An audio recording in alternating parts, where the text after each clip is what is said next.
Mesdames, Messieurs, bonsoir. Au nom de l'équipe Trail Lire Ensemble, je tiens tout d'abord à vous remercier chaleureusement pour votre présence à cette réunion. Je remercie tous les gens qui font l'effort de se déplacer. C'est toujours important pour nous. Ça nous donne l'occasion de pouvoir vous présenter ce à quoi on a pensé et ce qu'on propose pour la commune.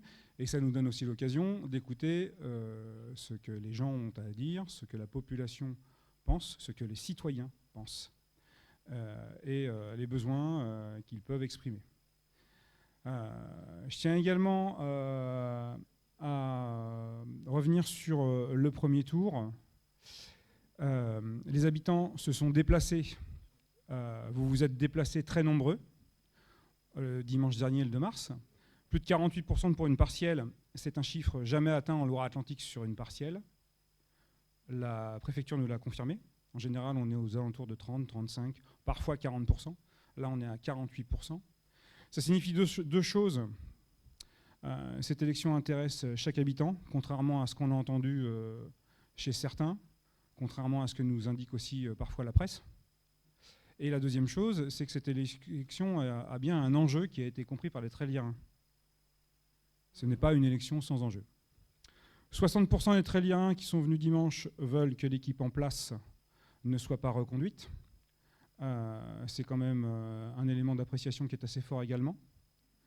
Les gens veulent que cela change tout de suite et pas en 2026, sinon ils ne seraient pas venus voter.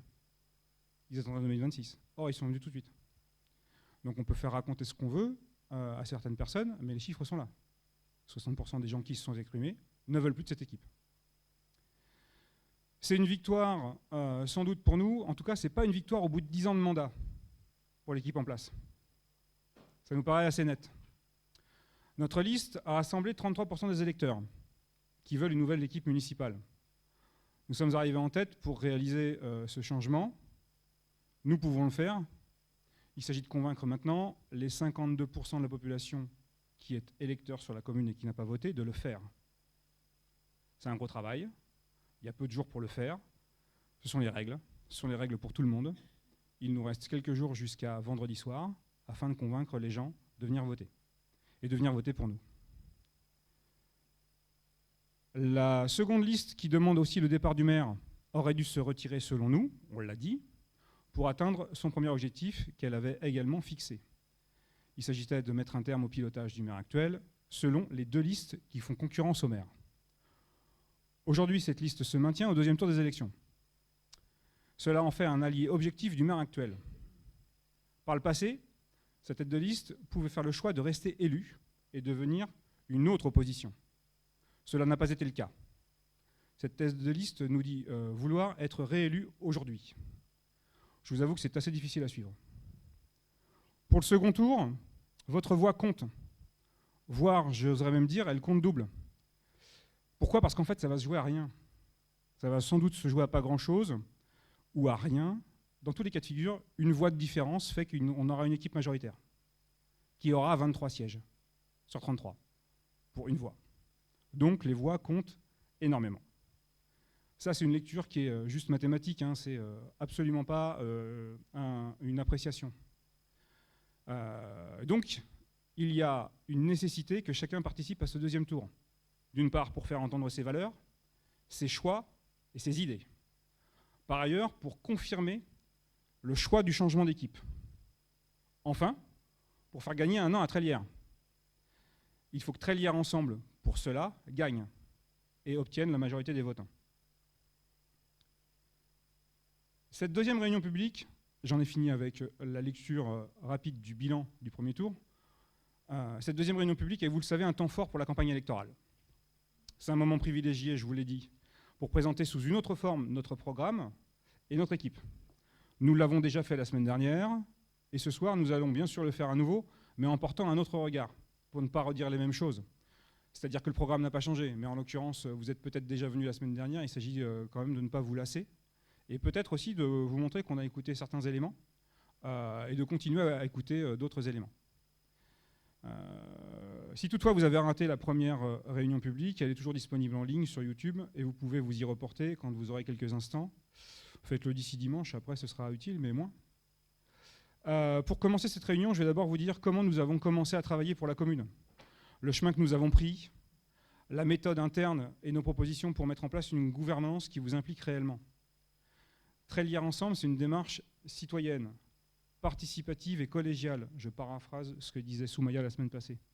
Ça me paraît parfaitement juste.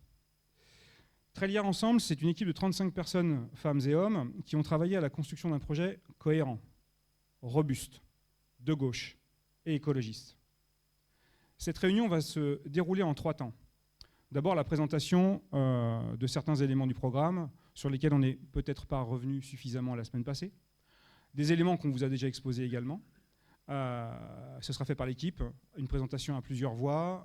Ses coéquipiers sont engagés, motivés, prêts à s'investir dans les dossiers de la commune. Ce programme est le fruit de leur travail, de notre travail à tous. Dans un second temps, vous aurez le micro pour poser vos questions, nous demander des précisions, nous interpeller aussi, et puis exprimer vos préoccupations et votre ressenti. Nous terminerons par un moment convivial autour d'un verre de l'amitié, l'occasion de poursuivre notre façon d'échanger, mais sous une autre forme. Avant de passer la parole à mes coéquipiers, je tenais juste à vous rappeler quelques règles de bonne conduite que nous nous appliquerons à nous-mêmes et que j'espère vous vous appliquerez à vous, pour que cette soirée se déroule au mieux pour tout le monde. Bien évidemment, faire preuve d'une écoute active. En outre, le respect des opinions, éviter de s'interrompre les uns les autres. Les personnes qui prennent la parole, même quand vous ne partagez pas leur opinion, on les laisse terminer. Être concis dans vos interventions et synthétique dans vos questions pour donner de la place à chacun. On aura un modérateur qui est pas loin derrière moi, qui s'appelle Fabien, et il y veillera. Il essaiera aussi de récolter les questions par groupe de 2 ou 3, histoire qu'on ait quelque chose qui soit un peu dynamique. Les questions viendront donc au moment où je vous l'ai dit, après le moment de présentation. Et puis, je reprends maintenant sur la question de notre façon de fonctionner. Notre proposition, c'est un an de travail, un an de travail à venir, un an de programme. Ce n'est pas 6 ans de mandat. On ne s'est pas embarqué là-dessus, parce qu'en l'occurrence, c'est une élection pour 1 an. Vous le savez. Par contre, ce sont des fondations pour les 6 années qui suivront. Des fondations solides, c'est ce que nous espérons. La première année, il s'agit de mettre la commune sur un nouveau cap. Le cap d'une démarche participative. Donc les 2 autres listes le disent également. Nous, on a commencé à le démontrer, et je vais vous en donner quelques exemples. Nous avons commencé par nous inspirer de ce qui se fait ailleurs. On vous a parlé la semaine dernière de la montagne de Plessé. J'ai regardé un peu aussi, on a travaillé sur des communes qui sont un peu plus lointaines. Mel dans les Deux-Sèvres, Saillant dans la Drôme. Il y a plein de démarches participatives qui fonctionnent. Il y en a certaines qui ont peut-être un peu plus échoué. C'était plus compliqué. Saillant, ça a été un peu compliqué parce que c'est une commune de plus petite taille. Mais pour autant, il y a plein de choses à regarder. Enfin, il ne faut pas non plus se dire que les choses sont transposables. Il y a un point que je partage avec pas mal de monde, c'est que les expériences sont intéressantes. Pour autant, il faut les mettre en regard de notre sociologie, de notre territoire. Donc, regardons ce qu'on peut faire. Essayons d'y aller calmement. 2 de ces communes, comme on vous l'a dit la semaine passée, sont venues témoigner de ce qu'elles ont fait chaque jour. Ces communes placent leurs concitoyens en position de réfléchir, de statuer et d'engager les communes dans lesquelles ils habitent sur leur choix. Vous pouvez aller regarder les vidéos que nous avons faites de nos différentes conférences débats, dont celle sur la gouvernance, la nouvelle gouvernance. On a des QR codes qui figurent sur nos documents et sur YouTube, tout ça est accessible. Ensuite, l'une de ces communes, pour ne pas la nommer, c'est la Montagne, nous a accompagnés pour la désignation de notre tête de liste. Parce qu'en fait, ils ont un mode de faire qu'on ne maîtrise pas, qu'on ne connaît pas. Donc on l'a fait faire par quelqu'un d'extérieur, par 2 personnes extérieures, qui sont élues, et qui sont venus sans parti pris, puisqu'en l'occurrence, on ne les connaît pas. On les a sollicités, ils ont accepté, ils sont venus.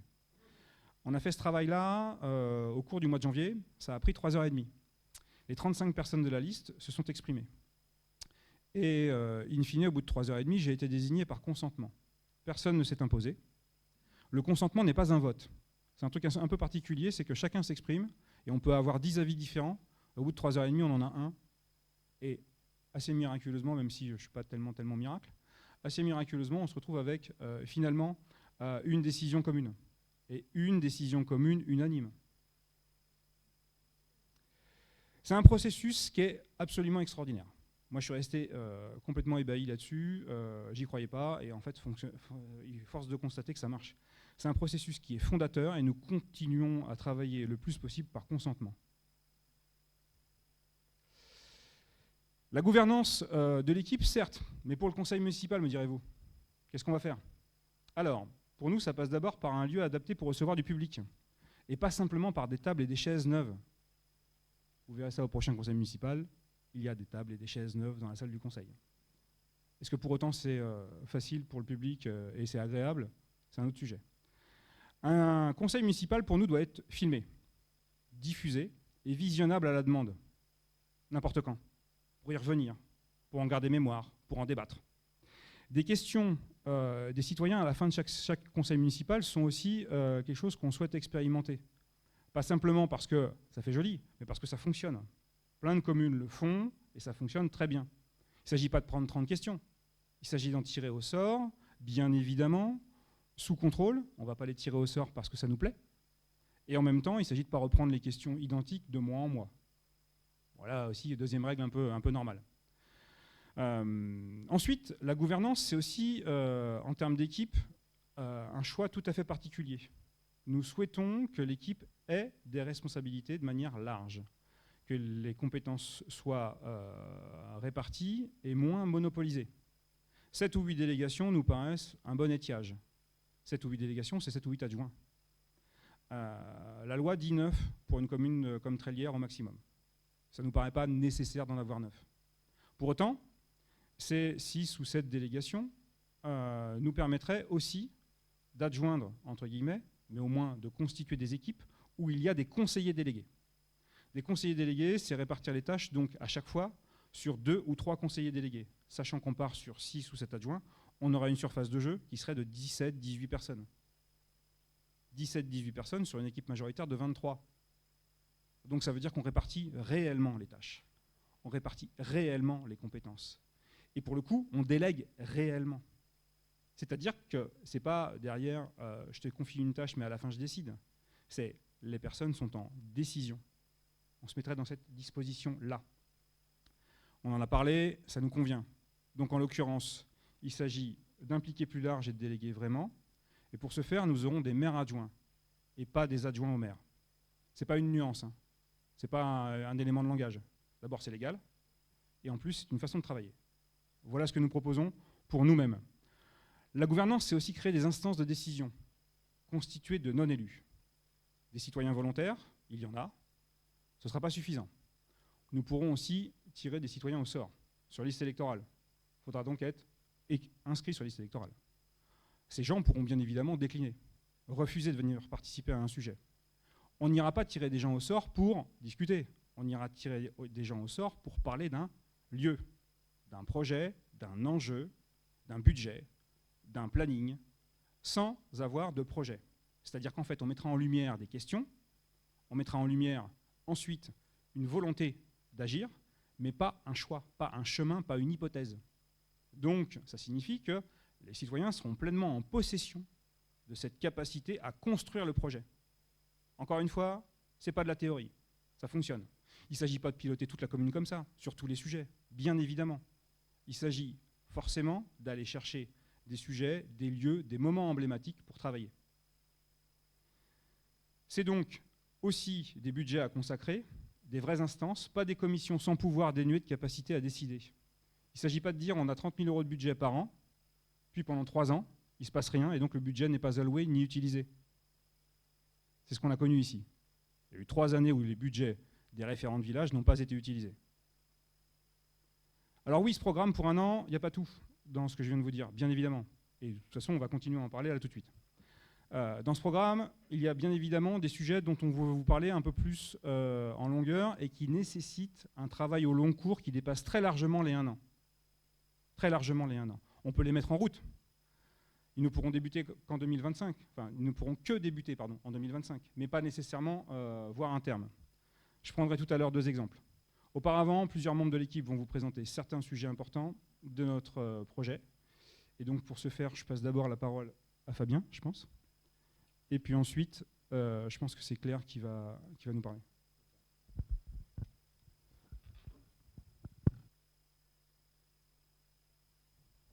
Voilà, pardon. Bonsoir, donc je m'appelle Fabien Meneghetti, j'habite à la Catlinière. En fait, on m'a juste chargé de faire la modération ce soir, donc je prendrai la parole, oui, mais tout à l'heure, c'est Claire qui va démarrer avec Damien Jean-François. Alors Damien qui est excusé, qui n'est pas présent ce soir. Donc je te laisse la parole, Claire, pour les mobilités. Donc, je m'appelle Claire Bourgois et j'habite à Lannoy-Violin. Bonsoir, je m'appelle Jean-François Chiffolo, j'habite au Bourg. Et donc sur notre groupe mobilité, on est associé avec Damien Delaunay qui habite à la Rincée. Vous avez dû peut-être voir dans notre programme qu'on souhaite mobiliser nos forces sur les mobilités pour faciliter les déplacements des tréliérains dans la commune mais aussi en dehors de la commune. Et donc il y a quatre enjeux en termes de mobilité. C'est celui effectivement de relier le bourg au village. Et je vous expliquerai tout à l'heure comment on compte le faire, même très concrètement sur l'année 2025 en expérimentant et avec le projet, si c'est concluant, de pouvoir le déployer à partir de 2026. Donc se connecter vers l'extérieur. On a effectivement Trélières qui est très proche de la métropole nantaise, mais aussi d'autres communes de la CCEG, et on est amené à se déplacer pour faire ses courses, pour aller au travail au quotidien. Et on a besoin effectivement, face à ce flux d'habitants, de se connecter davantage, et en particulier avec La Chapelle-sur-Erdre qui offre aussi des transports en commun efficaces. Fluidifier le bourg, parce que on est nombreux à constater que dans les heures de pointe, c'est compliqué de circuler, et que globalement, autrement qu'en voiture, c'est pas forcément engageant d'aller dans le bourg de Trélières. C'est pas si facile que ça et si agréable de se déplacer à vélo, à pied finalement. Il faut des conditions aussi d'apaisement pour pouvoir apprécier ce moment. La sécurité, c'est un élément essentiel pour développer aussi l'alternative à la voiture solo. C'est vrai que c'est aujourd'hui le mode de déplacement le plus répandu, seul dans sa voiture. Et il s'agit effectivement de pouvoir développer et faciliter le covoiturage avec des aires plus identifiées, et puis aussi faciliter d'autres mobilités que celui de la voiture. Relier. Concrètement, en 2025, on souhaite pouvoir expérimenter une piste cyclable sur un chemin rural qui permettrait, effectivement, en dehors de la voiture, de pouvoir dédier ces chemins à moindre frais pour des mobilités vélo, marche, trottinette, poussette, et donc effectivement de connecter autrement que uniquement par la voiture les nombreux villages et le bourg de Trélières. Connecter, donc j'en ai parlé rapidement, La Chapelle-sur-Erdre. Il y a le tram-train qui permet de connecter rapidement vers Nantes, mais aussi vers d'autres communes. Et l'idée, aujourd'hui, c'est compliqué de relier Trélières à La Chapelle-sur-Erdre parce que, en termes de transport en commun, il n'y a pas d'offre. Donc l'idée, c'est effectivement de pouvoir mettre en place une navette au départ du bourg de Trélières pour permettre justement de faciliter les transports pour les collégiens, voilà, pour tous ceux qui n'auraient pas forcément envie ou qui n'ont pas forcément de déplacement en voiture individuelle. Fluidifier le bourg, quelque chose de très simple, c'est effectivement de pouvoir développer la signalétique sur les parkings aux entrées de bourg, et puis tout simplement indiquer combien de temps à pied ça met pour aller jusqu'à la place du marché, pour aller jusqu'à la médiathèque, et inciter justement les tréliens à déposer leur voiture à l'entrée du bourg et puis à y aller à pied. Et justement, on a le projet de pouvoir identifier, en tout cas d'avoir un périmètre piéton le dimanche matin, tous les dimanches matins, justement pour permettre d'apprécier le bourg de Trélières sans les nuisances de la voiture qui est à notre goût trop présente dans le bourg. Voilà un petit peu en termes de mobilité ce qu'on a prévu de faire très concrètement dès mars 2025, dès le deuxième tour.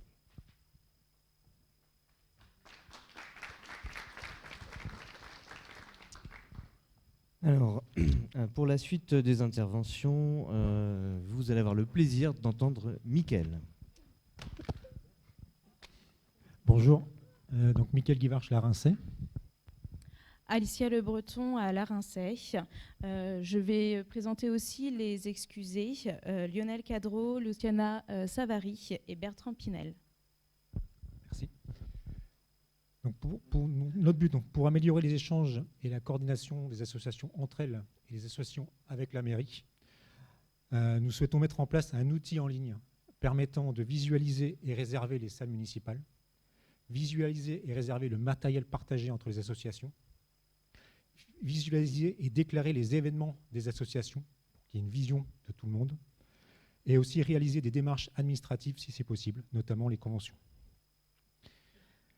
Pour avoir une gouvernance associative commune, nous souhaitons aussi créer une maison des associations, regroupant les associations et la mairie. Cela permettra de rendre plus transparent l'attribution des subventions exceptionnelles.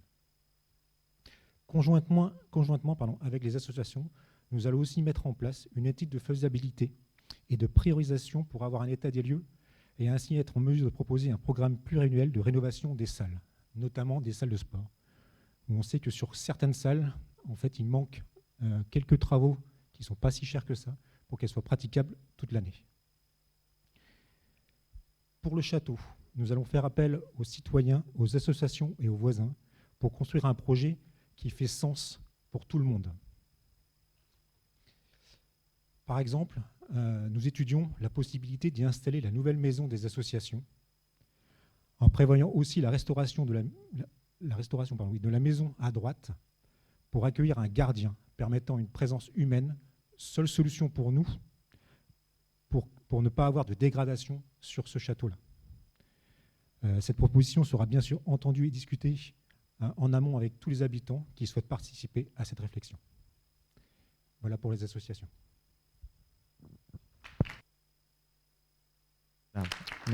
Merci Mickaël. Ensuite, sur les actions culturelles et solidaires, nous avons c'est Catherine qui prend la parole, c'est ça? Voilà, avec Véronique. Bonsoir. Donc on va continuer sur les associations, mais ce coup-ci plus culturelles. Alors, je crois que tu passes. Sur la photo, vous avez Alain Blanchard, mais qui est en vacances au soleil, donc qui est excusé. Comment il s'appelle ? Florent, qui n'est pas là. Jérôme Lemasson, qui est au fond de la salle en train de nous filmer.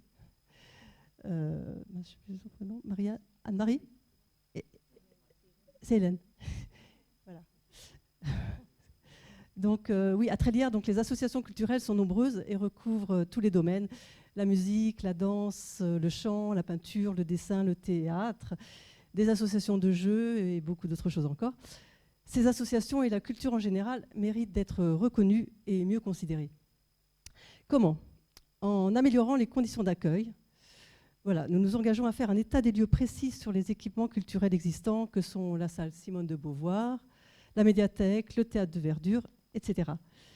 Nous désirons impliquer les associations concernées dans notre réflexion et voir avec elles leurs besoins, qui sont différents selon ce qu'elles proposent et ce qu'elles font. Donc les besoins en locaux pour leur activité, des besoins en locaux aussi pour le stockage du matériel, qui n'est pas toujours facile, qui pose souvent des problèmes. Voilà. Pour revenir à la salle Simone de Beauvoir, qui a maintenant 18 ans, les conditions d'accueil dans cette salle doivent être améliorées, tant au niveau accueil du public que des équipements techniques, le son, l'éclairage. Il y a beaucoup de choses à faire. Et cette amélioration, pas seulement pour le programme culturel de la commune, qui est très bien, mais aussi pour toutes les associations qui utilisent cette salle et qui s'y produisent. C'est vrai que c'est plus agréable d'assister à un spectacle quand on est bien assis, que les chaises ne grincent pas, quand on voit sur scène ce qui s'y passe et quand on est au fond de la salle, qu'on a des fois des grands devants, on ne voit rien. Donc voilà, il y a des choses à améliorer. Je passe la parole à Catherine. Bonsoir, Catherine Bousset, j'habite à la Gréandière. Donc pour les associations culturelles, il y a une forte demande pour être mieux intégrées par rapport à la programmation officielle. Vous savez que bien sûr il y a une programmation culturelle désormais officielle et donc ce serait bien que l'intégration des autres spectacles, même amateurs, se fasse davantage. Ça, c'est un point. Ensuite, nous souhaitons aussi favoriser les initiatives communes, les projets communs entre les associations culturelles. Donc, par exemple, le festival en vue, le festival Culture aux Gèvres, qui, nous espérons, va se dérouler le 23 août prochain et qui compte plusieurs associations. Je vais citer quelques-unes: Treillère Musique, le Club d'Astronomie, Treillère au fil du temps, Renaissance du Haut-Gèvre, La Cavale et d'autres, nous espérons. Donc, essayer de favoriser ces rencontres et ces projets communs qui vont permettre de dynamiser un petit peu plus Treillère. Voilà pour la culture.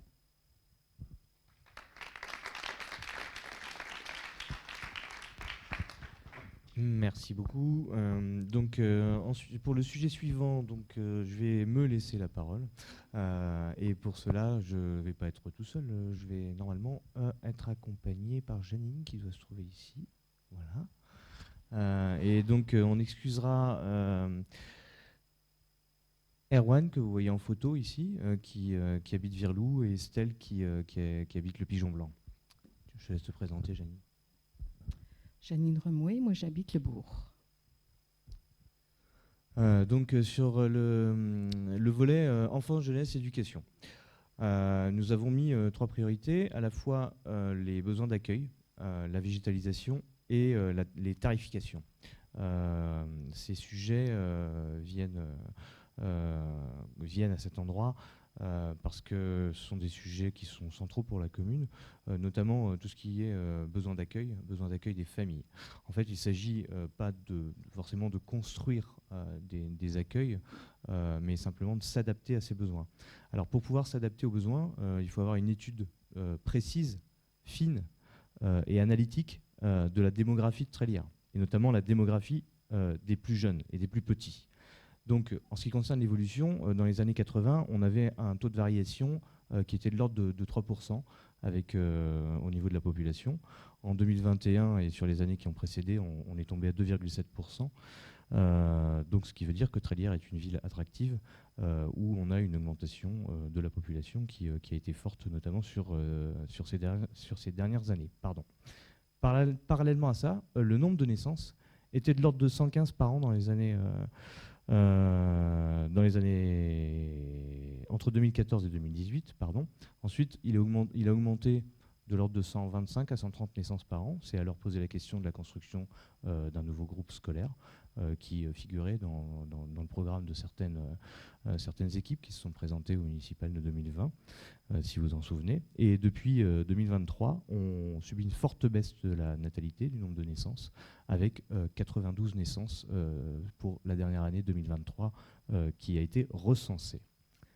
Nous avons 300 enfants de moins de 3 ans sur la commune, actuellement. Donc sur les 3 dernières années, vous faites une centaine de naissances par an, on arrive à un résultat de 300. 50 places en multi-accueil, 25 sur la crèche privée qui s'appelle l'île au Trésor en centre-ville, 89 assistantes maternelles pour 291 places, 366 places. Donc on a largement les capacités d'accueil pour accueillir les tout petits actuellement.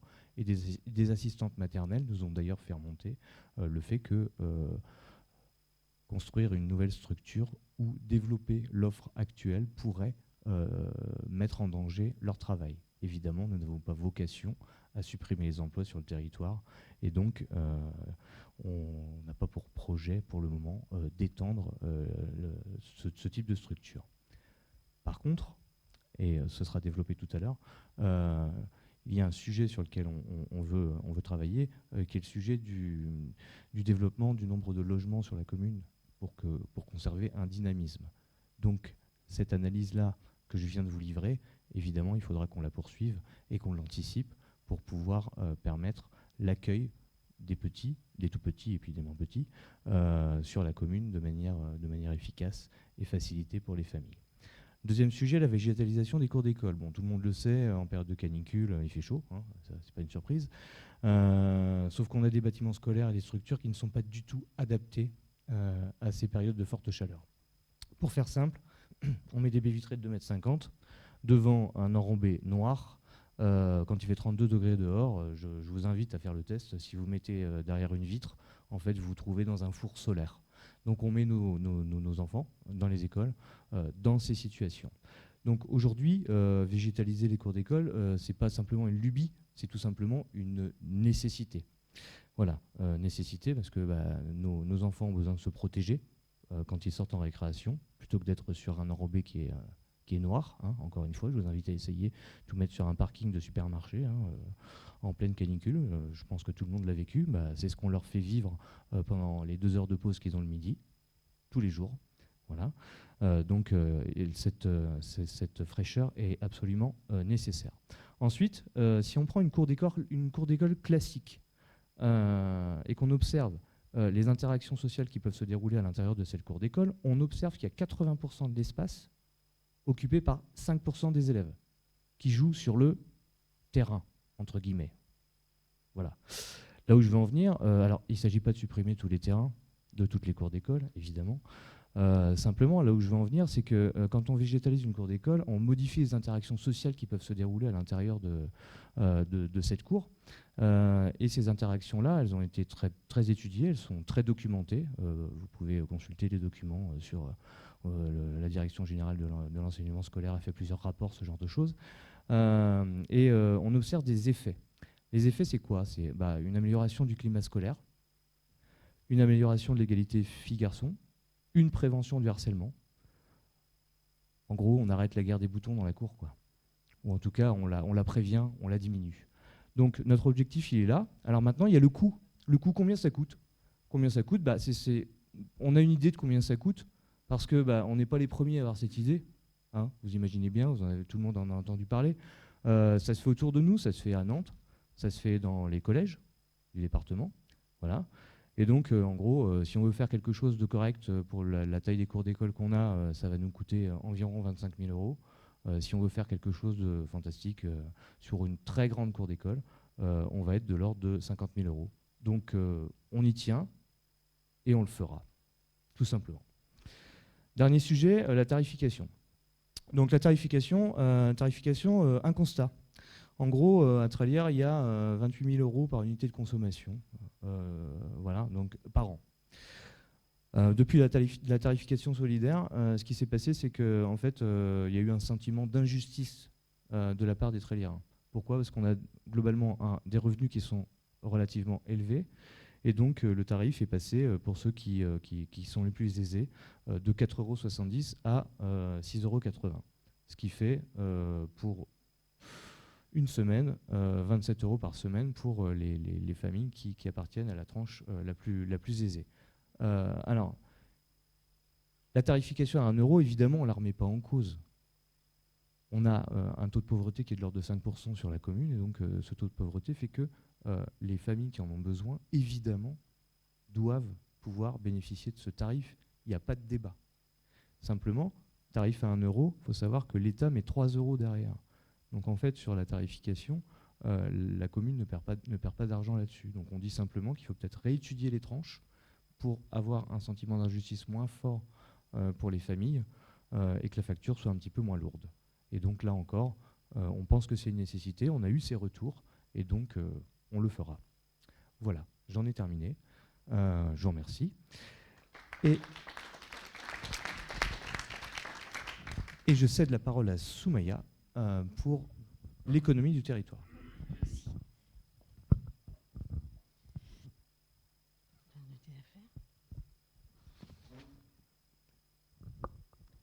Donc, bonsoir, Soumaya Bayraï, j'habite Le Bourg. Bonsoir, Elsa Morancy, j'habite également Le Bourg et je vais vous présenter nos colistiers qui n'ont pas pu être présents ce soir. Donc Frédéric Gadiou qui habite Moulin Blanc et Sédou Ouattara qui habite la Levée des Dons. Et Gwen qui est là. Alors, lors de la première réunion publique, la semaine dernière, nous avons souligné la nécessité pour Trélières d'avoir une politique forte en matière d'économie locale et de service à la personne.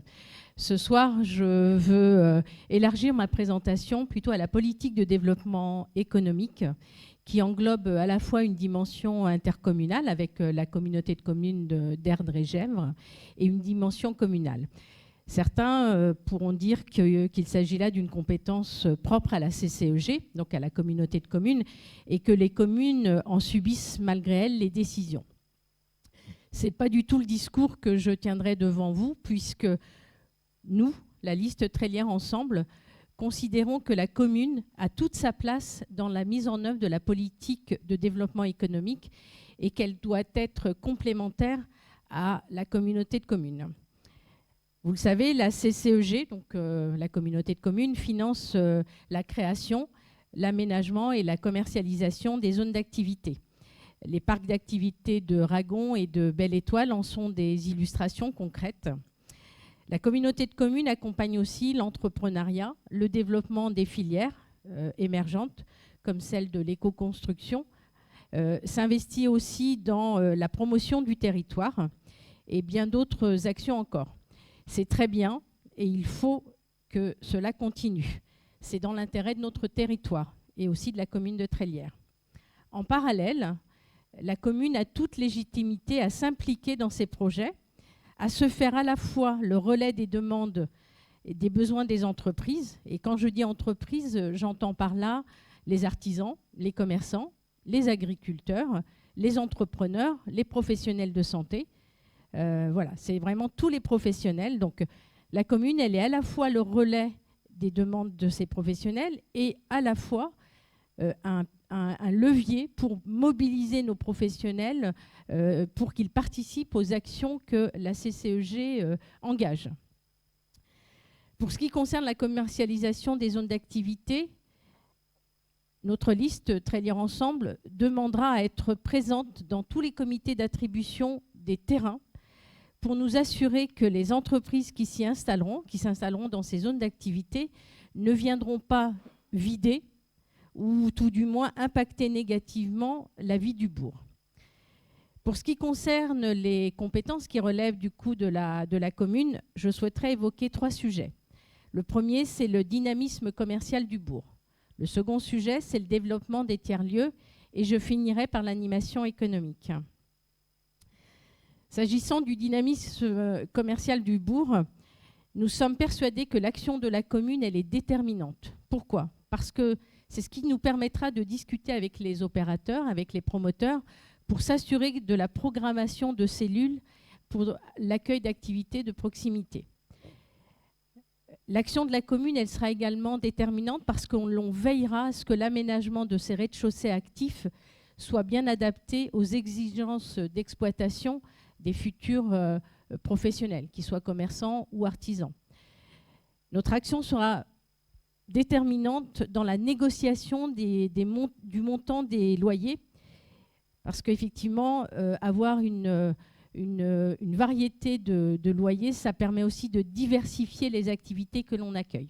Enfin, la commune, elle va aussi créer les conditions pour que les artisans, les commerçants, les soignants puissent se concentrer sur l'exercice de leur activité sans avoir à mettre leur énergie dans la recherche de locaux ou encore à mobiliser toute leur trésorerie dans le paiement des loyers. Nous sommes ici sur des sujets d'urbanisme négocié, sur des sujets de planification urbaine. Nous prendrons pleinement nos responsabilités sur ces sujets et on ira mobiliser les outils nécessaires. Je pense en particulier aux préemptions foncières, si besoin, si effectivement les négociations n'aboutissent pas, ou encore le portage de certaines opérations par l'établissement public foncier. D'ailleurs, à Trélière, contrairement à ce que certains candidats affirment, on ne souffre pas de vacances commerciales. Bien au contraire, on manque de cellules commerciales pour continuer à accueillir de nouvelles activités de proximité. Et c'est par le développement de ces nouvelles cellules que nous apporterons de l'animation et de la vie dans le centre-bourg. Deuxième sujet que je voulais évoquer, c'est les tiers-lieux. C'est un axe que l'on propose de porter aux côtés de la CCEG. Nous avons, vous le savez, nous avons milité et défendu le projet sur la Ménardet et nous continuerons à le faire demain car cela nous semble aller dans le sens du changement. Au passage, je rappelle juste que le projet de la Ménardet, il date de 2015 Il devait initialement s'accompagner aussi d'une offre l'accueil d'une boulangerie. Ce projet, malheureusement, a connu tellement de hauts et de bas. Et depuis, on voit bien que l'arrivée d'une boulangerie sur le secteur de Ragon re-questionne fortement la viabilité économique d'une boulangerie sur la Ménardet. On le regrette bien évidemment. Je terminerai par l'animation commerciale. Et là, qui dit revitalisation commerciale, dit aussi un lien renforcé avec les commerçants et l'ensemble des professionnels du bourg. Là aussi, sans remettre en cause l'action et l'existence de l'association Grand Champ Trélière Entreprises qui regroupe les commerçants, les artisans et les indépendants des deux communes. Notre souhait, c'est de pouvoir mettre en place une instance de travail avec ces professionnels pour imaginer ensemble des actions de promotion, d'animation, pour pouvoir communiquer sur l'offre qui existe sur la commune et bien d'autres actions encore. En résumé, nous, la liste Trélière Ensemble, souhaitons travailler main dans la main avec la CCEG, la communauté de communes, et être acteurs de notre politique de développement économique. Deuxième point, nous souhaitons mobiliser tous les outils à notre portée pour favoriser l'économie locale sur Trélière. Et enfin, troisième point, associer pleinement les professionnels parce que c'est eux aussi qui portent le développement économique et de façon certaine. Merci. Merci Soumaya. Donc pour le sujet suivant, sur tout ce qui est parcours de santé, nous avons Gwen. Je reprends la parole. J'espère que je vais pouvoir compléter sur deux ou trois aspects ce qu'a dit Soumaya, puisqu'on est clairement dans la prolongation. Ça apparaît peu dans notre programme papier, pour autant c'est quelque chose qui a été travaillé. Encore une fois, un programme papier, c'est toujours assez compliqué d'avoir des images, des mots qui sont percutants et en même temps de ne pas être trop long et en même temps d'évoquer des choses. Et donc, entrons dans le détail ce soir. Le soutien à la sphère médicale. Les médecins manquent sur Trélière, pas que sur Trélière, mais nous nous présentons à Trélière. Les professionnels de santé demandent à travailler en équipe. Les maisons de santé ou les pôles médicaux sont des choses qui sont aujourd'hui attendues des professionnels de santé et pas que. Plus largement, les métiers de la sphère médicale peinent à recruter. Quand on a besoin de salariés, en plus de la question d'avoir des médecins, on a aussi des difficultés sur les salariés. La demande ne cesse de croître car la population s'accroît, Trélière grandit et vieillit. Nos praticiens demandent un coup de main. Je l'ai encore entendu la semaine passée. On est venu me voir pour m'en parler. Et je pense que je ne suis pas le seul. Nous abordons ce sujet avec détermination et enthousiasme, car les professionnels de santé sollicitent des élus et proposent des solutions. Ils ne sont pas qu'en demande, ils ont aussi une lecture de ce qu'il faudrait faire ou entreprendre. Nous avons discuté avec eux, et quand ils ne proposent pas de solution, ils ont déjà identifié les difficultés. Il n'y a pas de locaux qui leur permettent de créer des collectifs de professionnels de santé, il n'y a pas d'action foncière, il n'y a pas d'initiative en la matière, il n'y a pas de moyens de transport performants pour attirer les jeunes en début de carrière, il n'y a pas de dialogue avec les élus. Ça commence à faire beaucoup. Alors oui, mettre à disposition des bâtiments communaux pour 2 ou 3 médecins est une bonne chose. Ça a été fait par l'équipe du maire actuel, mais ce n'est pas suffisant. Confère ce qu'ils nous disent aujourd'hui sur les réseaux sociaux ou sur leurs portes, ils cherchent des locaux. Ils cherchent des locaux pour accueillir plus de clientèle. Il y a de la patientèle est là, ils ne peuvent pas la prendre. Est-ce que ce n'est pas du ressort des élus? Certainement pour partie. Dans les mains des élus existent des outils, et surtout le droit de discuter avec les professionnels. C'est un premier sujet, la discussion. Il y a des outils et des possibilités d'agir. Donc, quand on n'a pas le foncier pour développer un programme immobilier, on peut discuter avec les propriétaires. Premier axe de discussion, on a parlé tout à l'heure d'urbanisme négocié. Soumaya, je pense. On est là-dessus également pour l'habitat, mais on l'est aussi pour les locaux et pour les cellules commerciales, et donc pour les locaux professionnels. Il y a une capacité de dialogue qu'on peut porter aussi auprès des porteurs de projets, et pas uniquement des professionnels du monde médical. Il y a des professionnels de santé qui sont déjà installés et qui ont des questions, qui ont des craintes, qui ont des propositions. On peut aussi se doter du foncier. Soumaya vient de le souligner, on a l'EPF, l'établissement public foncier, qui peut nous aider. Alors l'EPF, qu'est-ce que c'est que cette bête-là? C'est en fait une structure juridique au sein de laquelle se sont associées toutes les communes de Loire-Atlantique, y compris les Comcom, les communautés de communes, donc la CCEG. Qu'est-ce qu'elles font? Elles y contribuent économiquement. Et qu'est-ce qu'il se passe avec cet argent? Eh bien, on fait appel à l'EPF, qui a un conseil d'administration, qui a une présidente, qui est une adjointe à Couffet, si je ne dis pas de bêtises. En fait, l'EPF va acquérir le foncier ou les bâtiments, ou les deux, que les communes ne peuvent pas acquérir, et porter le foncier pendant 12 ans.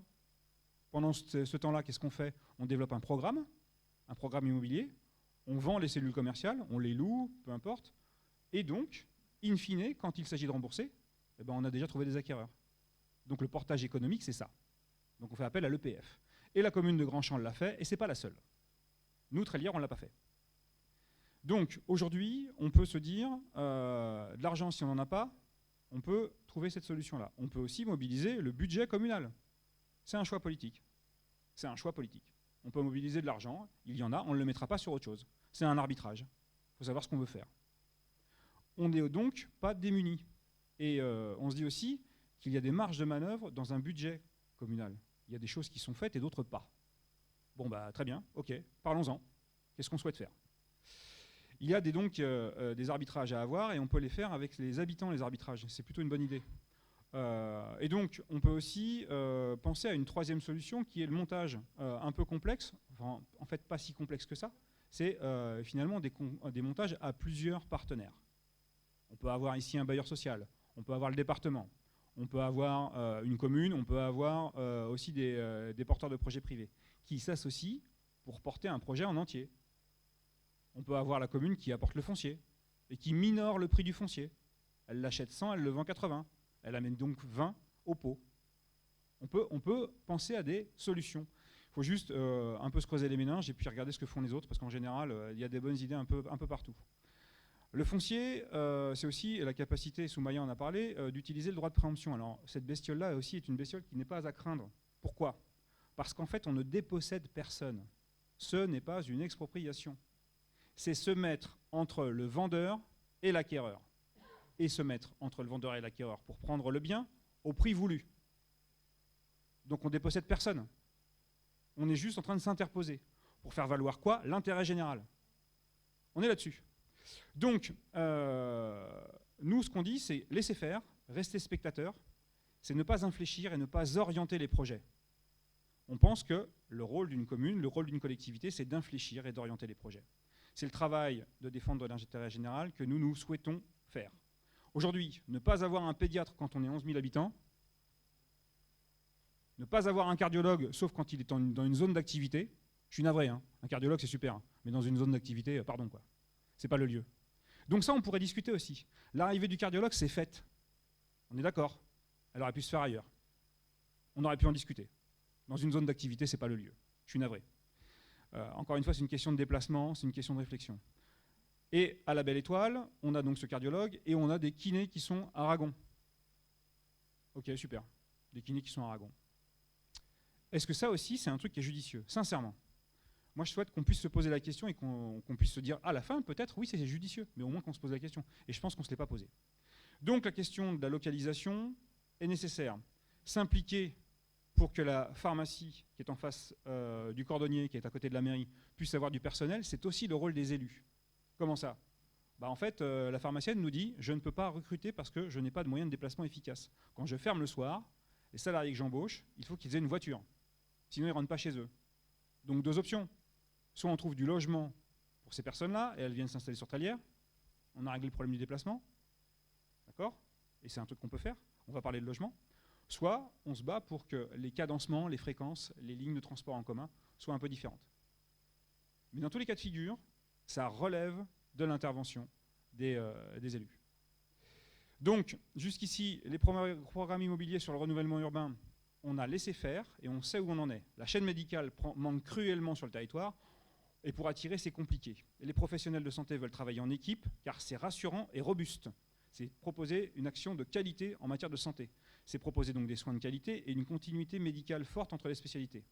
Aujourd'hui, les perspectives sont assez inquiétantes, tant les professionnels sont sans réponse. De la même manière, on a une crainte pour les habitants. qui ont besoin de soins. Il faudra parler avec les artisans et avec les commerçants, écouter leur bon sens et sans doute s'impliquer concrètement dans les projets en mobilisant les compétences, comme on le fera avec les professionnels de santé. Les agents de la commune savent faire ce métier. On a une capacité aussi à la CCEG pour prendre à bras-le-corps toutes ces questions. Aujourd'hui, on n'est pas démunis. Il ne s'agit pas de se dire qu'on ne sait pas faire. Je pense que les agents des deux structures, la commune et la communauté de communes, savent très bien faire.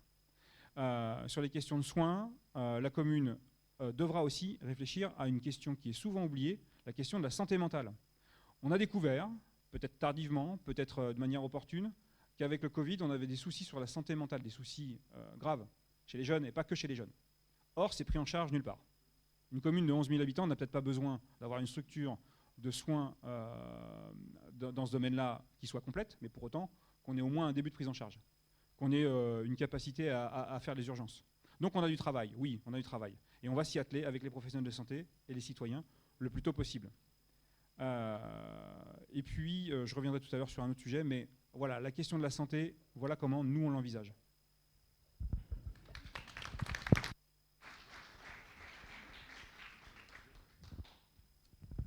Merci Gwen. Maintenant pour la partie finances municipales, administration générale, je vais laisser la parole à Grégory.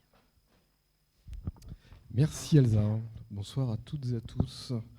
Donc, je suis Grégory Piel et donc j'habite à la Gréandière. Bonsoir, Marie-France Bernard, j'habite Muson. Emmanuel Renou, j'habite le Bourg. Et il y a aussi avec nous dans notre groupe Hélène Pochat qui habite la Ménardet. Merci. Donc aujourd'hui, effectivement, pour une commune qui compte près de 11 000 habitants, qui mérite forcément une gestion rigoureuse, transparente et tournée vers l'avenir.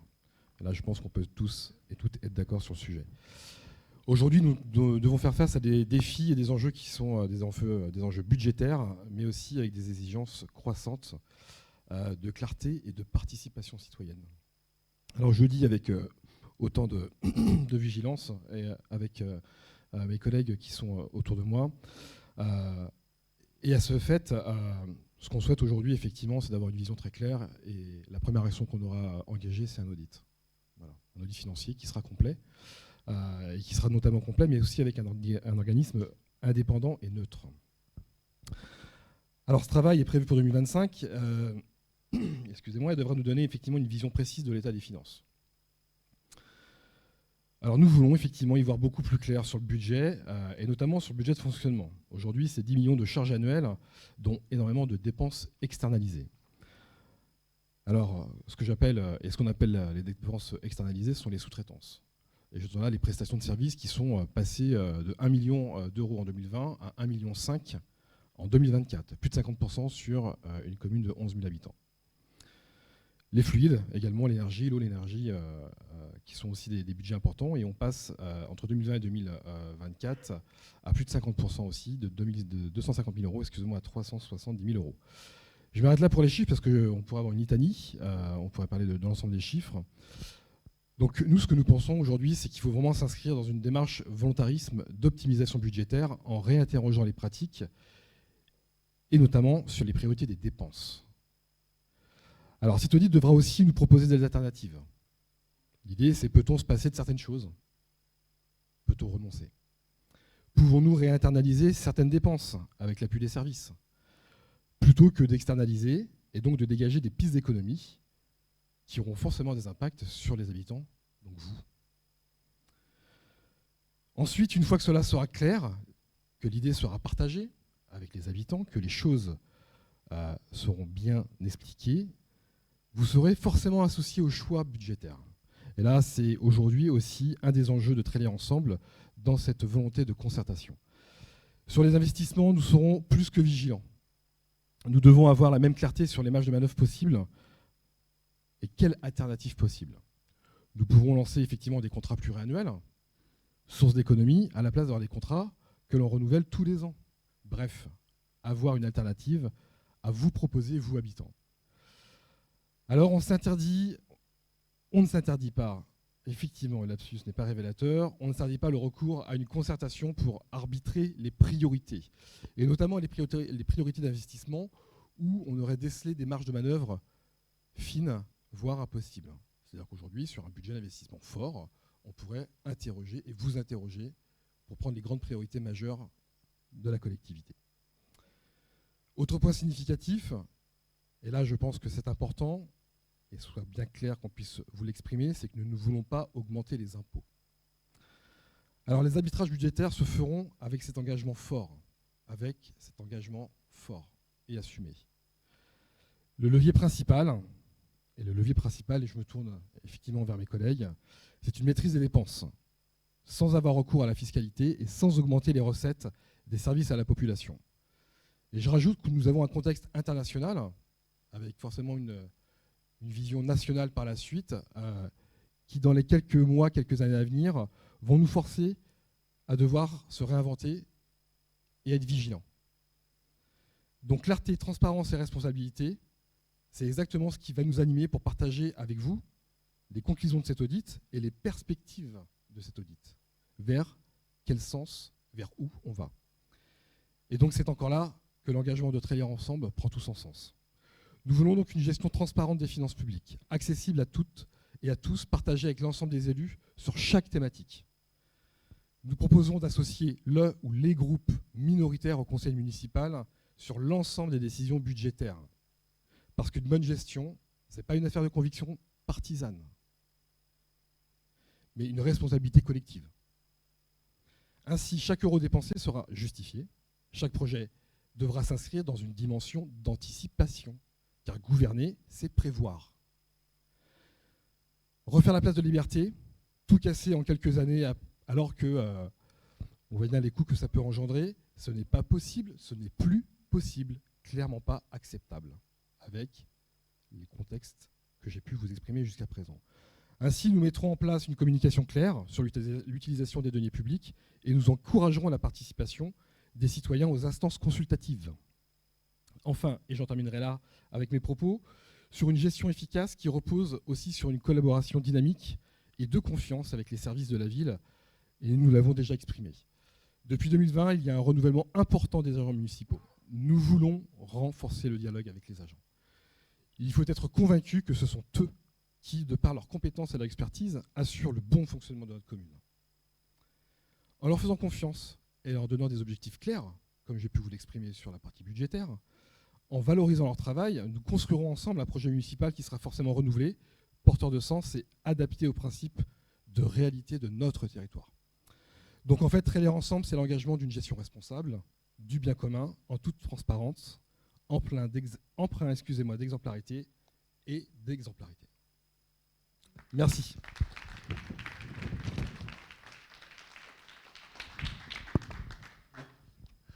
Merci beaucoup.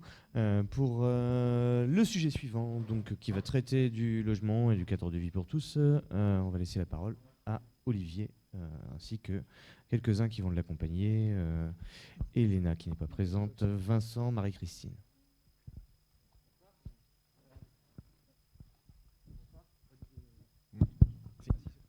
Bonsoir, Olivier Gautron, donc j'habite à La Leuf.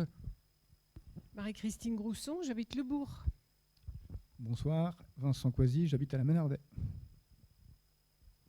On a travaillé aussi, comme l'a dit Fabien, avec Elena Boyer, Laurent Brière, Marianne Grousson, sur le sujet du logement un peu plus.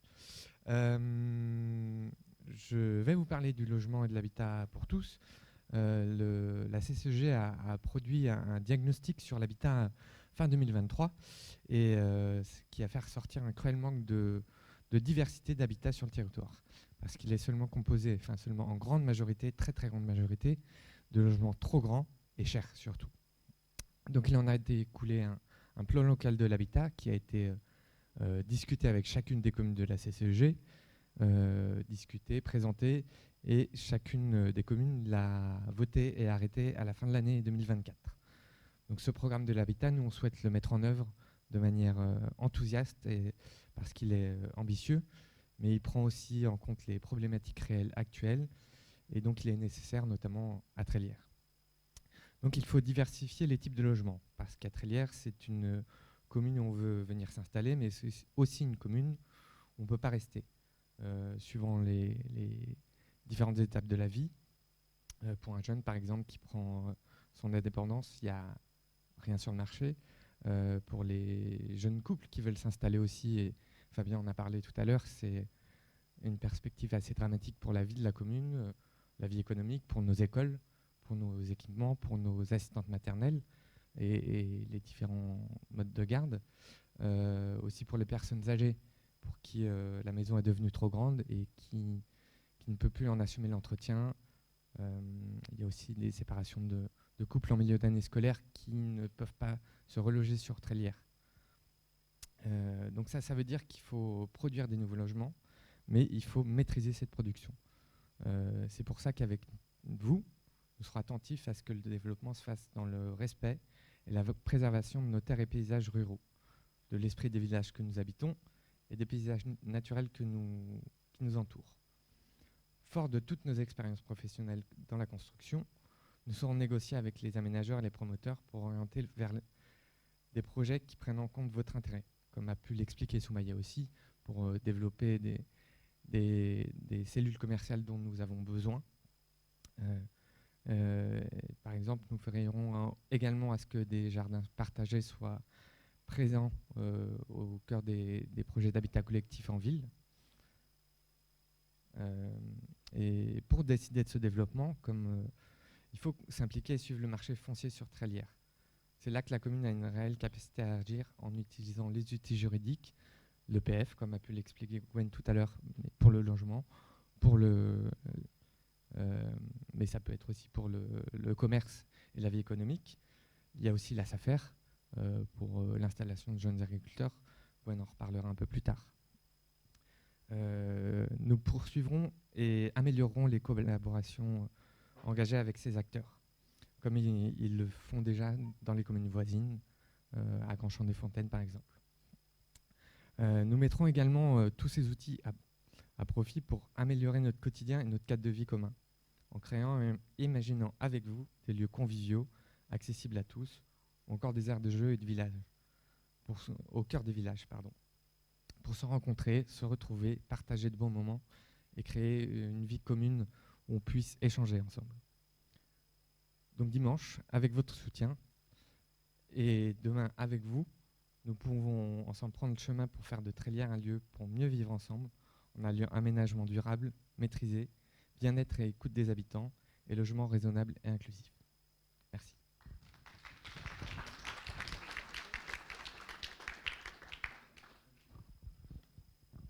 Merci beaucoup. Alors pour le sujet suivant, donc sur l'environnement et l'agriculture, on aura Gwen, on a les personnes qui l'accompagnent qui ne peuvent pas être présentes ce soir. Oui, je vais remplacer les camarades qui ne sont pas là ce soir pour des raisons ou médicales ou les enfants qui ont besoin d'être avec leurs parents. Et donc voilà. Moi, les miens sont grands. C'est pas pour autant qu'elles m'en veulent pas, mais voilà, elles sont grandes.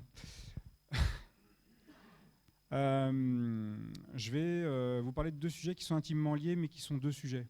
C'est pas un seul. Il y a des passerelles qui sont très fortes, mais pour autant, il ne faut pas les mélanger. Donc, cette précaution liminaire pour vous dire qu'il ne s'agit pas de dire qu'agriculture et environnement sont un seul sujet, mais avec des passerelles fortes. D'abord, parlons d'agriculture. Nous voulons agir, nous, Trélières Ensemble, pour l'agriculture, comme on vous l'a dit. C'est une activité économique, ça a été dit par Soumaya. Cela permet de se nourrir, cela emploie, cela façonne aussi le paysage. J'ai pu, la semaine dernière, choquer en disant que ce n'était pas le rôle premier d'un agriculteur que de façonner le paysage, mais globalement, ce n'est pas son rôle. Il le fait quand même. Il s'agira donc de commencer par considérer ce qui est déjà fait par la filière. Bien sûr, la filière n'a pas attendu qu'on arrive sur des élections pour faire des choses. Les professionnels agissent, il s'agit aussi de regarder l'action des élus, au niveau de la communauté de communes, au niveau du conseil de développement également. Nous pensons qu'il faudra commencer par renforcer les dispositifs et les initiatives qui existent, puis développer de nouvelles en songeant toujours au travail des hommes et des femmes, à la qualité des emplois, à la qualité des produits, à la qualité de l'eau. Et on pourra revenir sur cette question de l'eau, je pense, dans les mois qui viennent, au travers notamment d'une conférence débat dont on a pu parler il y a quelques jours. Voilà. Les agriculteurs sont peu nombreux sur la commune, malheureusement. Malheureusement. C'est dommage, mais ce n'est pas une fatalité. En fait, on peut agir quand on est élu et quand on n'est pas agriculteur. Je ne vais pas vous dire que j'y connais grand-chose en agriculture, mais par contre, je sais qu'on a un boulot à faire quand on est élu pour l'agriculture.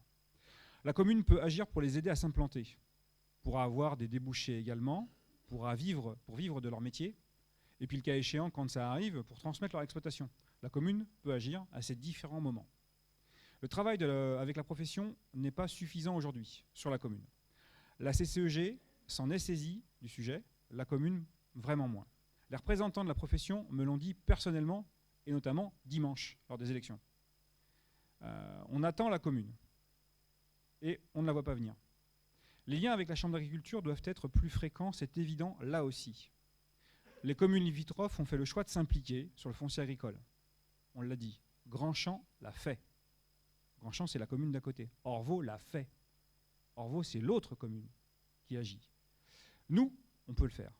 Et nous le ferons. Il s'agira de travailler avec la SAFER, ça a été dit par Olivier. Il s'agira de prendre toute notre place. Pas simplement d'être présent quand finalement on est sollicité, mais d'être proactif. Il s'agira d'agir, ce ne sera pas suffisant, mais il faudra le faire. Il faudra réfléchir et s'engager en ce qui concerne les débouchés, les achats également. On a parlé à l'instant de finances locales, on peut regarder si on peut acheter plus local. Il faut assurer des débouchés à une production locale. Pour qu'il y ait une production locale, il faut qu'il y ait des débouchés. À nous de nous engager. Nous regarderons ce qui est peut-être fait, ce qui est déjà fait en termes de marché public, pour nourrir nos enfants dans les écoles avec les productions réalisées sur le territoire. L'environnement, j'y viens. Le thème de l'environnement n'est pas très loin quand on parle d'agriculture, mais c'est un vaste sujet qui déborde très largement la question de l'agriculture, dans tous les domaines. De manière directe ou indirecte, on traite d'environnement. Une liste qui ne serait pas exhaustive permet quand même de lister tout ce que peut faire une commune. Isoler ses bâtiments publics, aider à l'isolation des maisons privées, inciter à la construction basse consommation en recourant à des produits biosourcés. Tous ces sujets-là sont à portée de main des élus et ont un impact environnemental. On consomme moins d'énergie fossile, on a des logements plus satisfaisants, ça coûte moins cher aux habitants, ça coûte moins cher à la collectivité, c'est moins d'impôts. Accroître les espaces verts, Fabien en a parlé au sujet notamment de la végétalisation des cours d'école, mais ça ne se limite pas à ça. On peut avoir des espaces verts qui sont en dehors des cours d'école. Et là, pour le coup, ça concerne au-delà des enfants. Les enfants, c'est important, mais ça concerne au-delà des enfants. L'agriculture, comme je vous en ai parlé, c'est aussi ce qu'on met dans nos assiettes.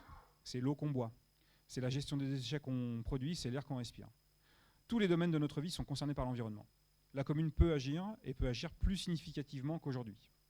Notre projet consiste à mettre la protection de notre environnement au centre des actions de la commune, des décisions qui seront prises, car il intervient dans toutes les problématiques qu'on a pu citer jusqu'ici, l'habitat, les déplacements, l'alimentation, les emplois, les écoles, le sport, l'éducation. Nous traiterons d'environnement comme l'une des clés d'action de la commune.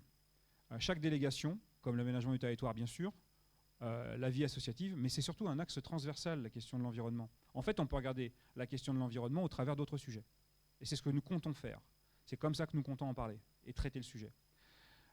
Les achats, les marchés publics, la commune deviendra prescriptrice en revisitant ses cahiers des charges et ses appels d'offres. Pour compléter l'action de la CCEG, nous proposons aussi la création d'un référent communal sur le compostage. Il y en a un au sein de la CCEG. Il faut poursuivre le travail jusque dans la commune de manière plus forte. Ce lien que fera ce référent communal sur le compostage avec la CCEG permettra de travailler dans la continuité, sur le temps long, sur l'information des habitants, sur la pédagogie, la mise en place de bonnes pratiques et la vérification de la bonne marche des composteurs dans les logements collectifs, par exemple. Nous engagerons également une étude de faisabilité et d'opportunité, c'est important, pour savoir si une centrale biomasse de production d'énergie pourrait être reliée à certains bâtiments publics. C'est un gros projet, ça ne se fait pas en un an, ça s'étudie, c'est des questions techniques. La ressource en bois existe, mais ces caractéristiques de ce bois-là pour intégrer la filière de la biomasse sont très précises, très contraignantes. Encore une fois, est-ce qu'on a le bon bois? Est-ce qu'on est capable d'avoir suffisamment de production? Est-ce qu'on ne va pas aller chercher le bois à 200 km? Auquel cas, ça n'aurait pas de sens. Donc on a plein de sujets à regarder, des sujets qui nécessitent encore une fois de l'expertise, et elle existe à la CCEG et elle existe au sein de la commune chez les agents, pas uniquement chez les élus. Encore une fois, les élus peuvent avoir des idées, ils ne sont pas compétents techniquement. Et c'est là où on s'appuie sur les services. Les choses sont donc techniques et nous solliciterons les personnes compétentes. Concernant l'eau et son usage, nous souhaitons, on l'a dit la semaine dernière, je le répète, étudier la question de la capacité à utiliser les eaux grises ou les eaux non potables pour notamment arroser les espaces verts. C'est une question de bon sens. Encore une fois, mettre de l'eau potable pour arroser des espaces verts, c'est pas forcément super malin. Et surtout, c'est cher. Et ça n'a pas de sens, parce qu'en fait, les plantes poussent sans eau potable. Très bien. Donc, regardons un peu les choses. Il faut être prudent, il y a des questions d'hygiène, il y a des questions de sécurité, il y a des questions sans doute médicales, mais on peut regarder les choses avec objectivité et avec bon sens. Là, encore une fois, et surtout avec technicité. De la même manière, il nous paraît important de lutter contre les incivilités sur les abords des points de collecte, et on a vraiment beaucoup de progrès à faire là-dessus. Les citoyens de Trélières sont également nos enfants et nos anciens. Et avec les enfants en particulier, nous agirons, peut-être en ayant recours aux anciens, en s'appuyant sur les anciens, afin de sensibiliser les enfants de manière ludique, parce qu'en fait, c'est en formant ces enfants-là que demain, nous aurons une sensibilisation à l'environnement qui sera pérenne et qui aura finalement des impacts sur le long terme. En tissant des ponts entre les écoles et les plus anciens, les associations, celles travaillant dans le domaine de la solidarité notamment, de l'environnement également, puis les services de la mairie, nous mettrons en place des actions pérennes et bénéfiques à tous, pour tous les citoyens. L'environnement nous concerne toutes et tous. C'est pourquoi Trélières Ensemble, notre liste, vous propose d'agir au quotidien et de faire que notre ville soit un endroit où il fait bon vivre pour chaque Tréliérain. Merci.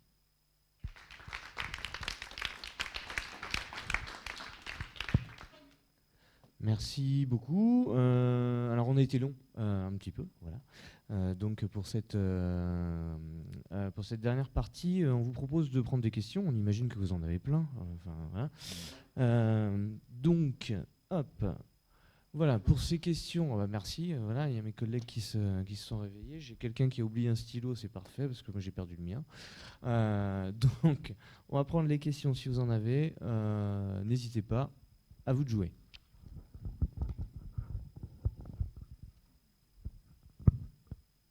Bonsoir, Lauriane Grousson.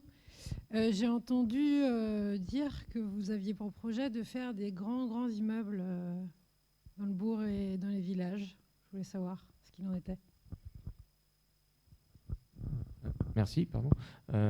Alors, on va prendre les questions par lot. Donc, s'il y a d'autres questions, on continue, ce qui laisse le temps aux collègues de s'organiser pour savoir qui prend la réponse.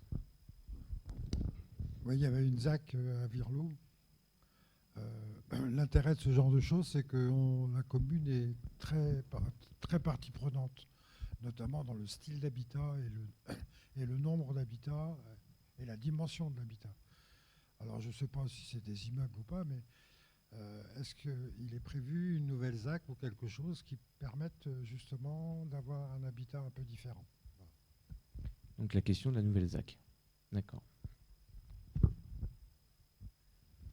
Est-ce qu'il y a encore une question dans un autre domaine où on lance les réponses? D'accord, très bien. Pour la question des immeubles, et plus précisément la nouvelle ZAC, Olivier, oui? Pour la taille des immeubles, les grandes barres, le PLUI actuel, ne l'autorise pas. Ce n'est pas du tout dans notre projet de faire des grandes barres d'immeubles, de faire Bellevue, de faire des grands ensembles. Le PLU l'interdit et ça se décide de manière intercommunale. Ce PLU, il est négocié entre toutes les communes, il est commun, ce n'est pas la CCEG qui décide, c'est chaque commune qui décide d'un plan commun et qu'on applique, nous, après, en commune. Par contre, on a parlé tout à l'heure de créer des logements. Donc ça, c'est important. Mais il faut le faire de manière intelligente et adaptée à Trélières. À Trélières, on est une commune semi-rurale. Il y a des formes d'urbanisme qui sont quand même plus douces, densifiées, intelligentes, réfléchies, partagées. Mais ça demande du travail. Chaque projet répond à un territoire, à un endroit précis. Donc il faut qu'on suive, comme je vous l'ai expliqué tout à l'heure, les différents projets qui souhaitent s'implanter à Trélières, aller négocier avec les promoteurs pour y inclure ce que vous avez besoin, ce que Trélières a besoin. Donc des formes urbaines peut-être denses, mais de basse hauteur, bien orientées, aussi bien pour le confort des habitants que le confort des voisins, conserver les vues existantes et les espaces communs qu'on souhaite préserver. Et sur donc sur les ZAC, je sais pas, Gwen. Ok, Gwen. Alors, la question des opérations d'ensemble de grande taille, globalement, aujourd'hui, c'est très compliqué d'envisager ces opérations-là qui, bien qu'elles ne soient pas très anciennes, datent d'une époque qui est révolue. Époque révolue pour deux raisons. On a depuis quelque temps un texte qui s'appelle la loi climat et résilience, qui parle de zéro artificialisation nette. Zéro artificialisation nette, chaque mot a son importance. Zéro, artificialisation, on voit ce que c'est. Net, c'est donc un calcul entre le positif et le négatif. C'est un bilan. Le zéro artificialisation nette, c'est ne pas consommer d'espaces agricoles, naturels et forestiers et privilégier les zones qui sont déjà bâties. C'est donc envisager qu'une ville se reconstruise sur elle-même. Ce qu'on a près de la boulangerie aujourd'hui, c'est faire disparaître un bâtiment qui a 4 siècles et construire un bâtiment d'aujourd'hui. On peut en penser ce qu'on veut. Faire disparaître un bâtiment qui a 4 siècles, ça peut être un peu emmerdant. Quand même. Je vous le dis comme je le pense. Faire tomber un pavillon qui a 30 ans ou qui a 50 ans, un pavillon en parpaing, moi, mon regard d'urbaniste, il est plutôt favorable. Si à la place de ce bâtiment, on construit un immeuble ou une opération de renouvellement urbain où on loge beaucoup plus de monde, ce qui s'est passé face à la pharmacie, rue de la Mairie. On avait un pavillon sur une grande parcelle. Cette parcelle, la maison a été démolie et on a construit un immeuble qui n'est pas de très grande hauteur, qui est avec un épanelage différent, c'est-à-dire qu'en fait on a des hauteurs variées et différenciées. Il n'est pas choquant dans la rue et pour le coup on loge énormément de monde. Ça répond à des besoins. Et on n'est pas en train de faire des immeubles de grande hauteur et on n'est pas en train de faire un programme urbain nantais. On est sur un truc qui correspond à une façon de construire d'aujourd'hui, je vous l'accorde, mais dans une commune rurale, la nôtre. Donc, en fait, les ZAC, comme Virlou ou le Bosquet des Sources aujourd'hui, ces ZAC-là étaient de la consommation en extension de la ville. On allait en dehors des limites. Ça, c'est plus possible aujourd'hui. Ça n'est pas possible. Donc, il faut regarder les choses de manière plus centrée sur le bourg, sur la ville, sur la Ménardet, sur ces grands ensembles, où on peut se dire, là, j'ai une parcelle qui est divisable. Alors, diviser pour faire des pavillons, c'est jamais très, très pérenne, parce qu'en l'occurrence, ça rapporte pas mal d'argent à ceux qui font l'opération, mais d'un point de vue urbain, en termes de morphologie urbaine et de fonctionnement entre les personnes, ça ne marche pas. Les gens ne se parlent pas, elles vivent côte à côte, elles ne vivent pas ensemble. Ça ne marche pas, on a des conflits d'usage. Donc c'est un truc qu'il ne faut pas faire. Il faut arrêter de le faire. Construire dans mon jardin, diviser ma parcelle et me barrer avec les sous, c'est une façon de faire. La commune peut intervenir. Ce n'est pas qu'il s'agit d'empêcher les gens de valoriser leurs biens, ce n'est pas ça le sujet. Le sujet, c'est que quand le bien est à vendre, on peut regarder, nous, ce qu'on peut faire, et pourquoi pas nous l'acheter. C'est ça l'idée. C'est là où il faut venir. Donc, demain, des opérations d'ensemble du type ZAC, éventuellement, c'est possible, mais en renouvellement urbain et pas en extension, et de manière morcelée, et donc ça s'appelle de la ZAC multisite. On ne va pas rentrer dans la technique, ça se pratique très bien, on peut avoir une ZAC avec 3 ou 4 endroits sur le bourg, sur la ville. Et ça pourrait même être un bout à la Ménardet, un bout à Garambeau et un bout en centre-ville, que ce serait une seule ZAC. Techniquement, c'est juridiquement fiable, ça tient le pavé, on peut le faire. Et on peut équilibrer économiquement sur les 3. Il y en a un qui est plus déficitaire que l'autre, on peut le faire marcher. Donc oui, intervention publique, bien évidemment. Sous quelle forme ? Plutôt sous des formes actuelles, où on ne consomme pas de foncier. Et pour autant, action au travers d'un outil comme la ZAC ou d'autres, le lotissement, les permis d'aménager d'ensemble, etc. Tout un tas de sujets qu'on maîtrise, que la CCEG maîtrise, que les services de la commune maîtrisent, que les agents de la commune maîtrisent parfaitement bien.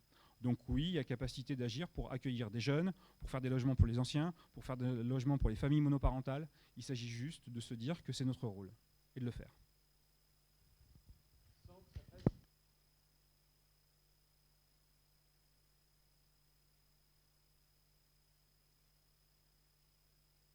Oui, encore des questions.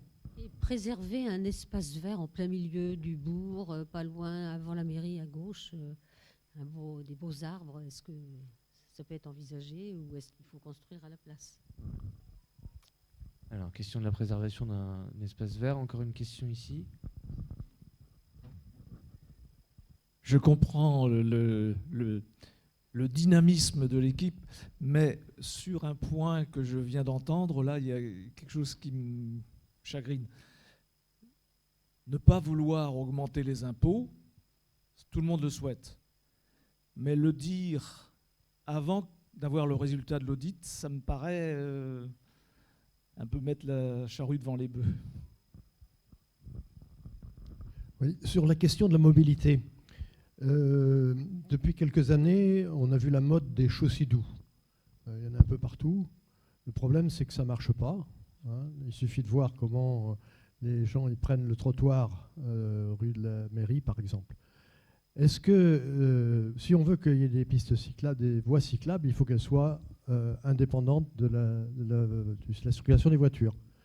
Et pourquoi n'étudierait-on pas, n'étudieriez-vous pas la possibilité, par exemple, de mettre en sens unique la rue de la mairie et la rue de la gare, chacune dans un sens particulier, ce qui permettrait de mettre une piste cyclable, véritablement une piste cyclable.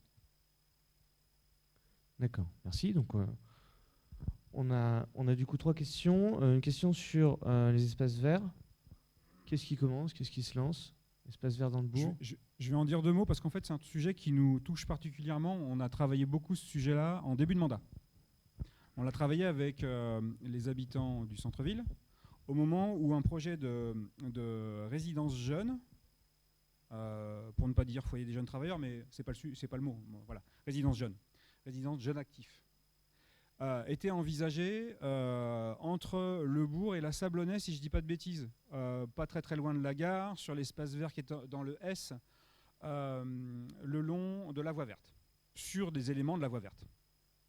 Nous, il nous apparaît que ces éléments boisés, ces éléments de respiration, ces petits poumons verts, sont essentiels. Et que, d'un point de vue configuration, ce site-là n'était pas propre à y mettre des habitants. Ça semblait pas tout à fait adapté. On a regardé avec envie, et on n'a pas obtenu gain de cause, la capacité de mobiliser, le cas échéant, le foncier du GAM vert, qui est pour partie propriété du département, sachant que le projet Foyer Jeunes Actifs est porté par le département, notamment par la CCEG, ça va de soi, mais par le département aussi. Il y a un partenariat.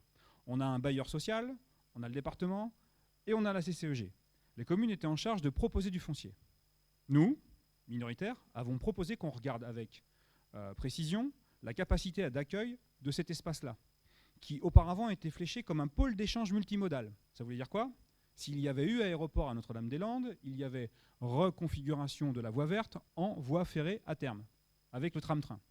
Et nous, on se disait que cet espace-là, fléché au document d'urbanisme pour faire un pôle d'échange multimodal, pouvait donc être près de cet espace de transport en commun, pour des jeunes qui n'ont pas forcément les moyens de s'acheter une voiture, qui pouvaient aller au boulot avec, c'était peut-être pas complètement idiot. Donc, on a regardé ça. La mobilisation des habitants a été telle que nous, notre proposition n'a pas été retenue. Soit, très bien, c'était peut-être pas le bon endroit, hein. Peut-être que le GAM vert n'était pas du tout le bon endroit. Ça n'a pas été retenu, mais pour autant, la mobilisation des habitants a été telle que le site envisagé par la commune initialement n'a pas été retenu.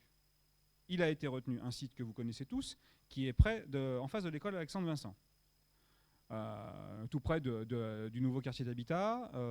Donc, nous, globalement, on pense que ce n'est pas forcément tout à fait le bon endroit. Pour autant, l'opération est réalisée. On pense que ce n'est pas le bon endroit parce que la desserte est compliquée. On arrive toujours un peu en impasse, on est face à une école. C'est un peu compliqué en termes de circulation. C'est en reconfiguration aujourd'hui. Peut-être que demain, ce sera plus accessible. Peut-être que demain, ce sera mieux. Peut-être qu'il n'y avait pas d'autre lieu possible. Mais en tout cas, ce qui est sûr, c'est que l'espace vert en centre-ville, qui était visé pour le site, n'était pas le bon endroit. Donc oui, on est vigilant aux espaces verts en centre-ville. Oui, il faut les préserver. Et non, il ne s'agit pas de tout densifier partout et à outrance. Nous sommes une commune rurale. Nous avons un paysage qu'il faut préserver. Et en parallèle, il faut accueillir de nouveaux habitants. Il faut permettre du logement. Donc on a deux contraintes, enfin, ou au moins deux objectifs contradictoires sur le papier, et il faut les concilier. Concilier des objectifs contradictoires, c'est en permanence le travail des élus, et pas que celui des élus. On a des objectifs contradictoires, il faut les regarder en face et il faut les porter. On a des arbitrages à faire, on les fera.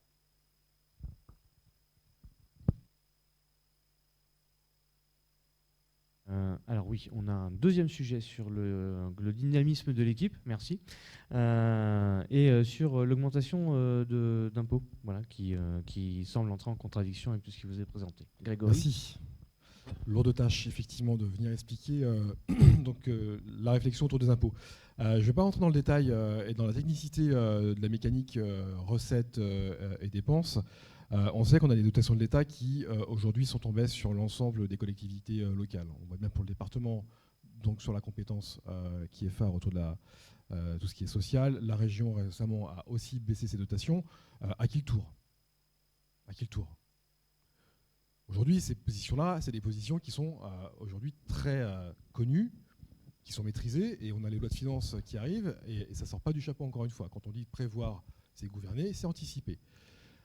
La réflexion de l'impôt, aujourd'hui, c'est soit on a recours pour pouvoir financer les projets sur la fiscalité, soit on a recours à l'emprunt.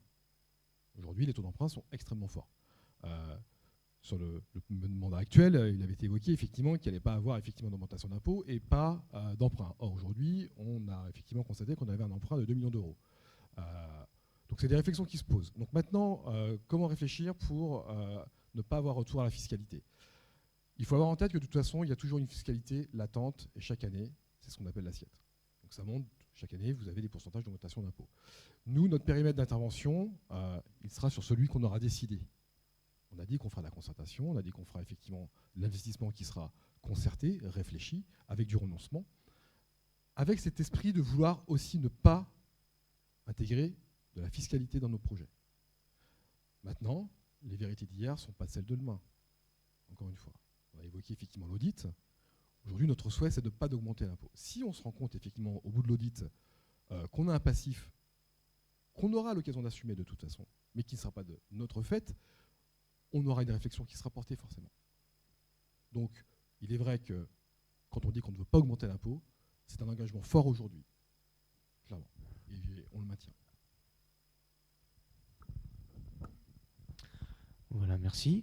On avait une troisième question sur le sujet des mobilités avec Claire cette fois-ci, et la question des chaussées doux et des chaussées partagées. Alors en effet, les chaussées doux, c'est une action à moindre frais pour dire ok, on donne de la place au vélo, sauf que effectivement dans les faits, pour moi faire du vélo au quotidien, c'est super dangereux, et effectivement on constate à Trélières que les vélos ils sont sur les trottoirs parce qu'effectivement c'est trop dangereux pour les enfants, pour les adultes. Donc oui, il y aura une vraie réflexion sur le circuit alors je ne sais plus comment on l'avait expliqué, de circulation du bourg, parce qu'effectivement ce qui s'est fait rue des Moulins fonctionne bien. C'était une rue en double sens, et effectivement ils ont décidé de la mettre en sens unique avec une voie dédiée au vélo. Ça a fait effectivement jaser et râler au départ les riverains. Donc il y a un vrai travail effectivement de concertation avec les riverains qui sera à opérer. Mais aujourd'hui, les riverains, ils sont contents d'avoir une rue qui est apaisée. Et effectivement, il s'agira effectivement de voir de quelle manière on arrive aussi à extraire au maximum les voitures de la circulation intra-bourg pour aussi apaiser la circulation et voilà, en tout cas la réduire. Je ne sais pas s'il y en a d'autres qui veulent... Oui, voilà, c'est ça. L'idée, c'est effectivement d'expérimenter. C'est ce qu'on avait dit tout à l'heure en termes de mobilité. On expérimente. On voit comment ça fonctionne, et puis ensuite on expérimente avec voilà, du mobilier temporaire, et puis on le pérennise une fois que ça a été éprouvé et approuvé. Merci beaucoup. On reprend une série de 2 ou 3 questions si vous voulez.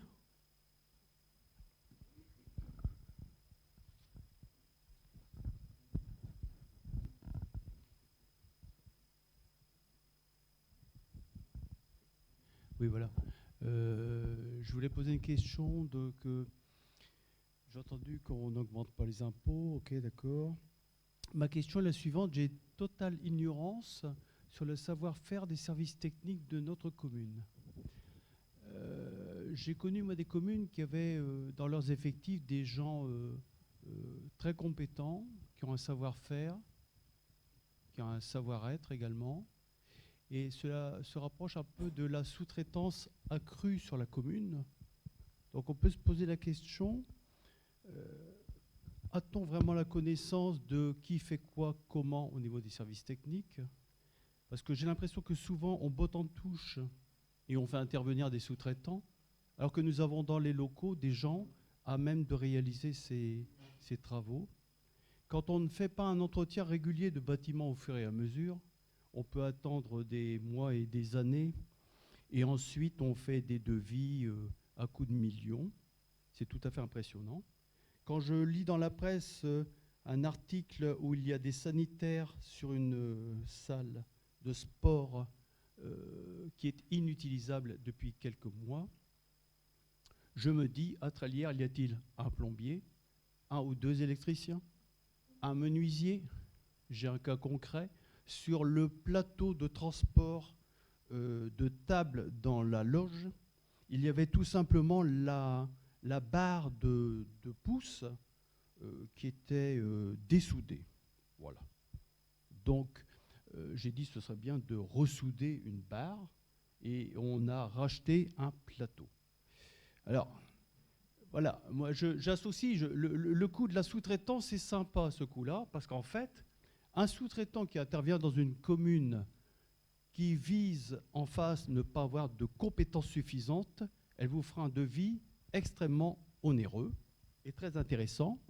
Et je me rends compte que pour cette salle, ici, dans l'investissement au niveau des éclairages ou autres, il y a, pour moi, un monopole d'entreprises qui ont la main et en fait, elles nous font acheter ce qu'elles veulent. On achète des choses d'occasion, on répare des choses irréparables et inutiles. Voilà. Donc quand on parle d'audit financier, moi je voudrais bien connaître l'audit du personnel, parce que je côtoie pas mal de gens extrêmement compétents. Et pourquoi on ne les emploie pas? Merci. Il y a une deuxième question. Ouais, c'est juste pour revenir un peu sur la circulation. La grosse circulation, c'est le bourg de Trélières, Nantes, Ragon. Est-ce qu'on ne peut pas mettre le paquet avec la commune, enfin avec Nantes et puis Orvaux, de façon à faciliter l'accès au tram? Donc là, c'est sur Orvaux, je crois, de ce côté-là, c'est sur Orvaux. Et puis donc, je ne sais pas, avec l'agglomération nantaise, prévoir une circulation périphérique entre la ligne 1, 2 et 3, de façon à lier un petit peu cette circulation et permettre aux gens d'aller relativement rapidement au tram, de prendre une navette électrique ou quelque chose pour passer de la 1 à la 2 ou de la 2 à la 3, et de façon à fluidifier un petit peu tout ce travail. Merci. Est-ce qu'il y a une troisième question? On enchaîne sur les réponses. D'accord, donc les réponses. Alors, je ne sais pas, de voix ou Gwen. Sur la question de l'externalisation des travaux de maintenance ou la capacité à les faire en interne. Très sincèrement, je ne sais pas quelles sont les compétences des agents de la commune pour réaliser les travaux de maintenance au quotidien. Je pense que ces compétences existent. Mais je n'assure rien puisque je ne le sais pas. Je pense qu'il y a des électriciens, je pense qu'il y a des menuisiers, je pense qu'il y a des gens qui savent à peu près faire des choses formidables avec leurs mains, et dans toutes les communes et dans la nôtre également. Donc globalement, de la maintenance simple ou au moins de premier niveau, je n'ai pas tellement de doutes. Après, il y a des questions de disponibilité. Ces gens-là sont-ils disponibles? Ne sont-ils pas débordés? Sont-ils en arrêt maladie? Sont-ils présents? Tout ça, j'en sais rien. Donc en fait, derrière une question relativement simple, il y a un niveau de réponse qui n'est pas forcément... Enfin, il ne faut pas y aller à l'emporte-pièce. Ce serait trop simple. Je pense qu'il y a des choses qu'on peut faire en interne. Je pense qu'il y a des choses qui aussi relèvent parfois de la garantie décennale. Et on n'a pas le droit de le faire, sinon la garantie tombe. Je pense que sur des produits qui sont plus anciens, parfois on a des normes à respecter. où il faut des habilitations techniques? A-t-on toutes les habilitations? Enfin, toutes ces questions-là, sincèrement, en première lecture, j'aurais tendance à dire ouais, bien sûr, on devrait le faire. En creusant un peu de prudence. Maintenant, sur des éléments qui sont sans doute simples et à apporter des agents, pourquoi c'est pas fait? J'ai pas la réponse. Je pense qu'il y a certainement aussi un choix. Il y a certainement aussi une capacité à se dire il est préférable de passer dans le marché qu'on a passé, on a un marché pluriannuel, on a un marché à bon de commande, c'est plus simple. Enfin, il y a certainement aussi ces questions de contractualisation. Donc, encore une fois, j'y vais sur des œufs, je ne sais pas. Mais je déroule au moins les champs de possibilités. Maintenant, nous, notre regard, c'est vachement plus intéressant économiquement, et ça a été souligné, de faire le travail en interne bien souvent. C'est beaucoup plus enrichissant pour les personnels. C'est une façon de les fidéliser, c'est une façon de mettre en avant leurs compétences, c'est une façon de reconnaître leurs capacités, c'est une façon de les faire progresser, c'est une façon de les intéresser, c'est une façon de les retenir, de les fidéliser dans la commune. Donc, un regard un peu périphérique là-dessus, mais je n'ai pas de réponse toute faite. Je reviens à la question, de la circulation. Je sortais mon téléphone, pas parce que je manquais d'idées, parce que je suis tombé sur un truc tout à l'heure. Erdre-et-Gèvres, Nantes Métropole ouvrent un nouveau chapitre de la contractualisation sur du développement économique. En fait, la question de l'Alliance des territoires, alors vous allez me dire que j'en parle sans cesse, eh ben, je vous en reparle, je remets le couvert. L'Alliance des territoires, c'est quoi? Je suis une commune périphérique qui n'appartient pas à Nantes Métropole et je n'ai pas vocation d'intégrer Nantes Métropole. Les choses sont dites. On est d'accord? Bon. On n'a pas vocation à intégrer Nantes Métropole. Pour autant, on a besoin de Nantes Métropole sur plein de sujets. Et ils ont besoin de nous. On a une partie de la population qui va bosser sur Nantes Métropole. On loge des gens qui travaillent sur Nantes Métropole. Ils ne les logent pas. On est d'accord là-dessus. On a donc besoin de travailler main dans la main avec des communes qui sont limitrophes, qui appartiennent à la CCEG, qui n'appartiennent pas à la CCEG, qui appartiennent aux communautés de communes du Nord, Blain, Nozay, qui appartiennent à Nantes Métropole. Et on travaille sur quoi? Sur les questions de transport. Nos enfants sont transportés par des transports scolaires qui relèvent de la compétence de la région. Le transport, la ligne 300 a été développée grâce à l'action d'Émile Savary et de son équipe, acharnée pour obtenir cette ligne de transport qui aujourd'hui n'est pas suffisante, mais existe. C'est la ligne la plus cadencée des Pays de la Loire, c'est la ligne avec la plus forte fréquence des Pays de la Loire, c'est une ligne déficitaire, elles le sont toutes, mais pour autant, c'est une ligne qui fonctionne. On a la ligne la plus cadencée des Pays de la Loire en transport en commun. Donc, maintenant, ce n'est pas suffisant. Comment on fait? Eh bien, on travaille encore plus avec les autres collectivités, et pas que Nantes Métropole, avec le département, avec la région, avec les autres communautés de communes, pour pouvoir faire des investissements onéreux sur le transport en commun. La question du déplacement, la question des mobilités n'est pas une solution, ne connaît pas de solution miracle. Ça n'existe pas. Sinon, ça aurait été fait. On sait que pour se déplacer, on a besoin, les uns et les autres, d'un mode de déplacement qui soit le plus efficace et celui qui est le plus à même à répondre à nos besoins. À la campagne, on a besoin de voitures. On aura toujours besoin de voitures. Soit, ça on peut se le dire. Par contre, on peut avoir modalement, d'un point de vue en nombre, en capacité, en volume, peut-être moins recours à la voiture pour utiliser d'autres modes de déplacement, si toutefois on nous propose des alternatives crédibles, qui fonctionnent. Ce sujet-là, on a une association de transport solidaire, elle fonctionne super bien, elle a un succès fou. On a une ligne de transport qui fonctionne très bien. On a une CCEG qui s'investit comme aucune autre collectivité sur les plans de mobilité pour les vélos. On a vocation à en faire encore plus ensemble, avec les autres collectivités, avec les autres instances. Ce sujet-là des navettes peut être un sujet. Ce qui se passe sur la communauté de communes, j'en ai parlé avec Florence Cabrezin, vous voyez très bien qui c'est, qui est sur la liste de Pascal Lavéan. Elle a travaillé longtemps dans une commune qui m'est chère, Carhaix. Mes parents habitent là-bas. On est capable d'avoir des modalités de transport de bus à la demande. Le hop, on lève le doigt, il s'arrête. On a un circuit où il n'y a pas d'arrêt. Il n'y a pas d'arrêt. C'est juste de l'argent public. C'est juste de l'argent public. Donc comment fait-on? Qu'est-ce qu'on met comme argent? Où on met de l'argent? Pourquoi faire? Mais les questions de travailler ensemble sont nécessaires. On n'arrivera pas à le faire seul. On ne fera rien seul.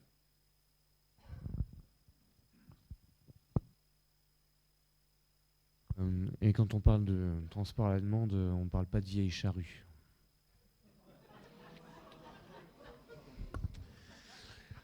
Alors,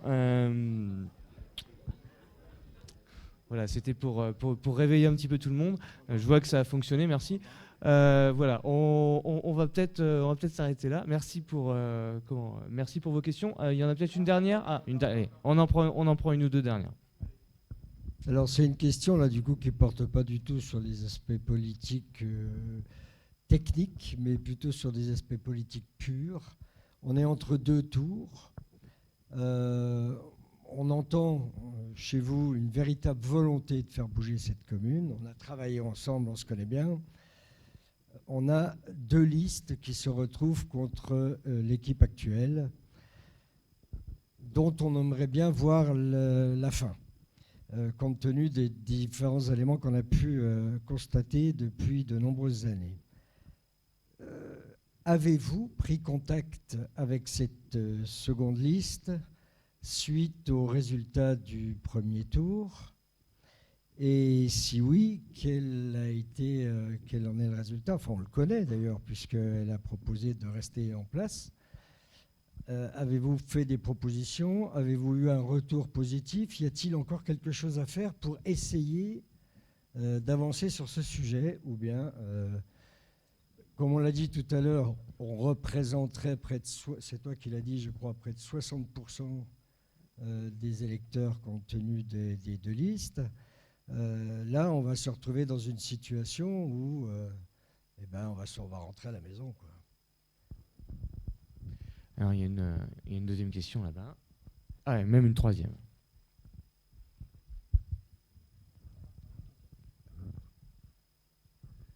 C'est pas une question. C'est pas grave. Trélières Ensemble, ce n'est pas que 35 candidats pour être au conseil municipal. C'est toute une équipe derrière. Et moi, je fais partie de l'équipe, quoi. Je suis enthousiasmé par le dynamisme de cette équipe, l'ensemble, là, quoi, hein, pas seulement les 35, mais même autour. Et on a eu une campagne admirable, je pense qu'il faut remercier tous ceux qui s'y sont collés et s'y collent encore. Donc, c'est pas une question, c'est un grand merci.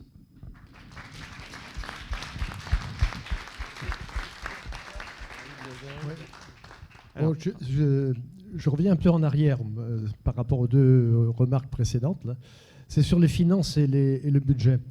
J'ai cru comprendre, mais détrompez-moi, je n'ai peut-être pas bien compris, que la procédure que vous envisagez, c'est de mettre ensemble les oppositions avec la majorité que vous représenterez pour discuter des options à prendre, des budgets.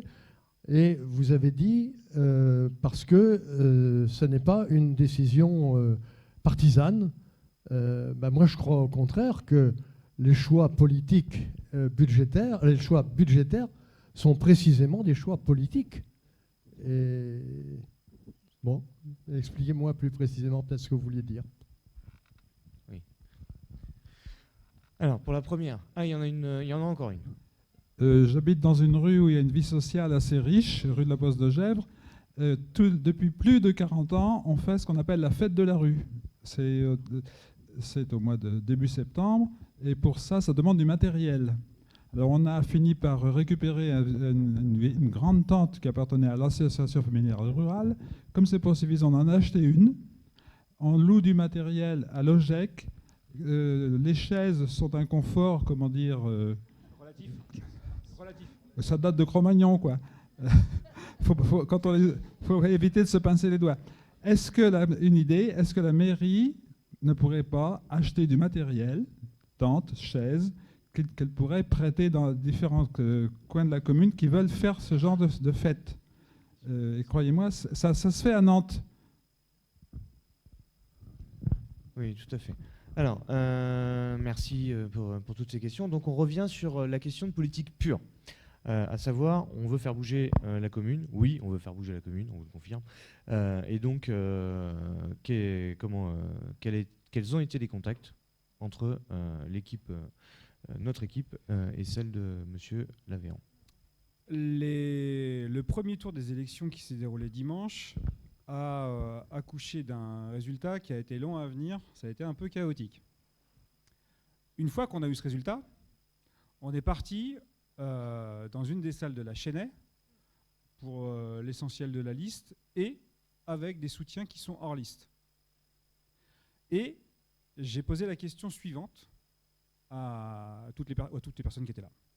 Me donnez-vous mandat pour contacter Pascal Lavéan? J'ai posé une deuxième question. Il s'agira de lui demander ce qu'il compte faire. C'est simple, hein, c'est une question ouverte. Hein. Me donnez-vous mandat, deuxième question, pour poser une deuxième question à Pascal Lavéan, assez simple là aussi, c'est, vous souvenez-vous que vous avez dit que vous vous engagez dans cette course municipale, dans cette campagne municipale, pour faire échec à Alain Royer. Vous en souvenez-vous? J'ai demandé si j'avais mandat pour poser ces deux questions-là à Pascal Lavéan. J'ai eu mandat. Unanime. J'ai passé un coup de fil à Pascal Lavéan. 21h, dimanche soir.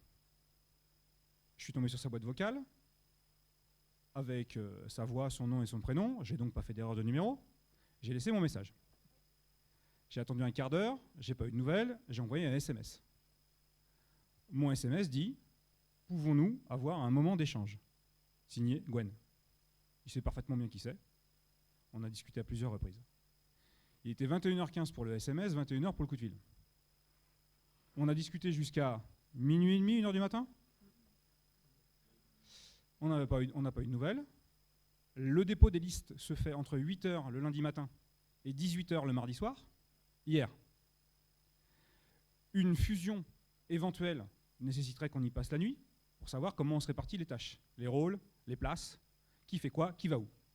Il n'y a eu aucun contact, il n'y a eu aucun échange, il n'y a donc eu aucune tractation, de quelque ordre que ce soit, et nous avons décidé de toute façon, dans l'état des choses qui étaient connues à minuit, nous repartions avec notre projet, notre équipe, notre axe de campagne et notre volonté d'aller au bout, puisque c'est ce qu'on a proposé. Nous avons recueilli 32% des suffrages. Il y a 32% des personnes qui se sont déplacées, qui nous font confiance pour ce projet-là, qui nous demandent d'aller au bout. On le fait. Le lendemain, à 9h du matin, toujours pas de coup de fil. À 11h du matin, la publication par Pascal Lavéan de sa vidéo qui dit « J'y retourne ». Le débat est terminé. Le débat est terminé. Lundi après-midi, à 15h, j'ai déposé en sous-préfecture de Châteaubriand la liste avec l'accord de tous les colistiers. Voilà ce qui s'est passé. Les choses sont là, on est parfaitement transparent. Si quelqu'un veut la copie de mon SMS, je lui donne. Il n'y a pas de difficulté. Les choses sont là. Pour nous, pas tellement de débat. Je reviens sur la question des finances. Je passe du coq à l'âne. Peut-être que je serai complété par les collègues. Je veux juste faire une précision. Débattre d'orientation budgétaire, quand on est majoritaire, c'est à la fin, de toute façon, décider. Si on est majoritaire, on décide. Ça n'empêche pas la discussion, ça n'empêche pas le débat, ça n'empêche pas le dialogue. Discuter d'une orientation politique, c'est aussi la défendre. C'est-à-dire que nous, en l'occurrence, on ne souhaite pas ostraciser, mettre dehors, mettre loin, on souhaite avoir une discussion transparente. On a trop souffert de cette capacité à ne pas avoir de débat, à ne pas être démocratique dans l'instance municipale. Donc nous, oui, on laissera carte blanche à chacun de s'exprimer sur des données qui sont les nôtres, avec nos choix, notre orientation politique et, bien évidemment, nos valeurs qui sous-tendent la politique qu'on souhaite conduire. Voilà comment on souhaite faire. Je ne sais pas si ça répond à la question, mais pour moi, ça paraît tout à fait évident. Et non, il n'y aura pas de tergiversation sur ce que nous sommes et ce que nous représentons. Par contre, il y aura de la transparence et du débat, du dialogue et d'une capacité d'inflexion. Le cas échéant, si on prend des mauvaises décisions, on saura l'entendre. Voilà où on en est.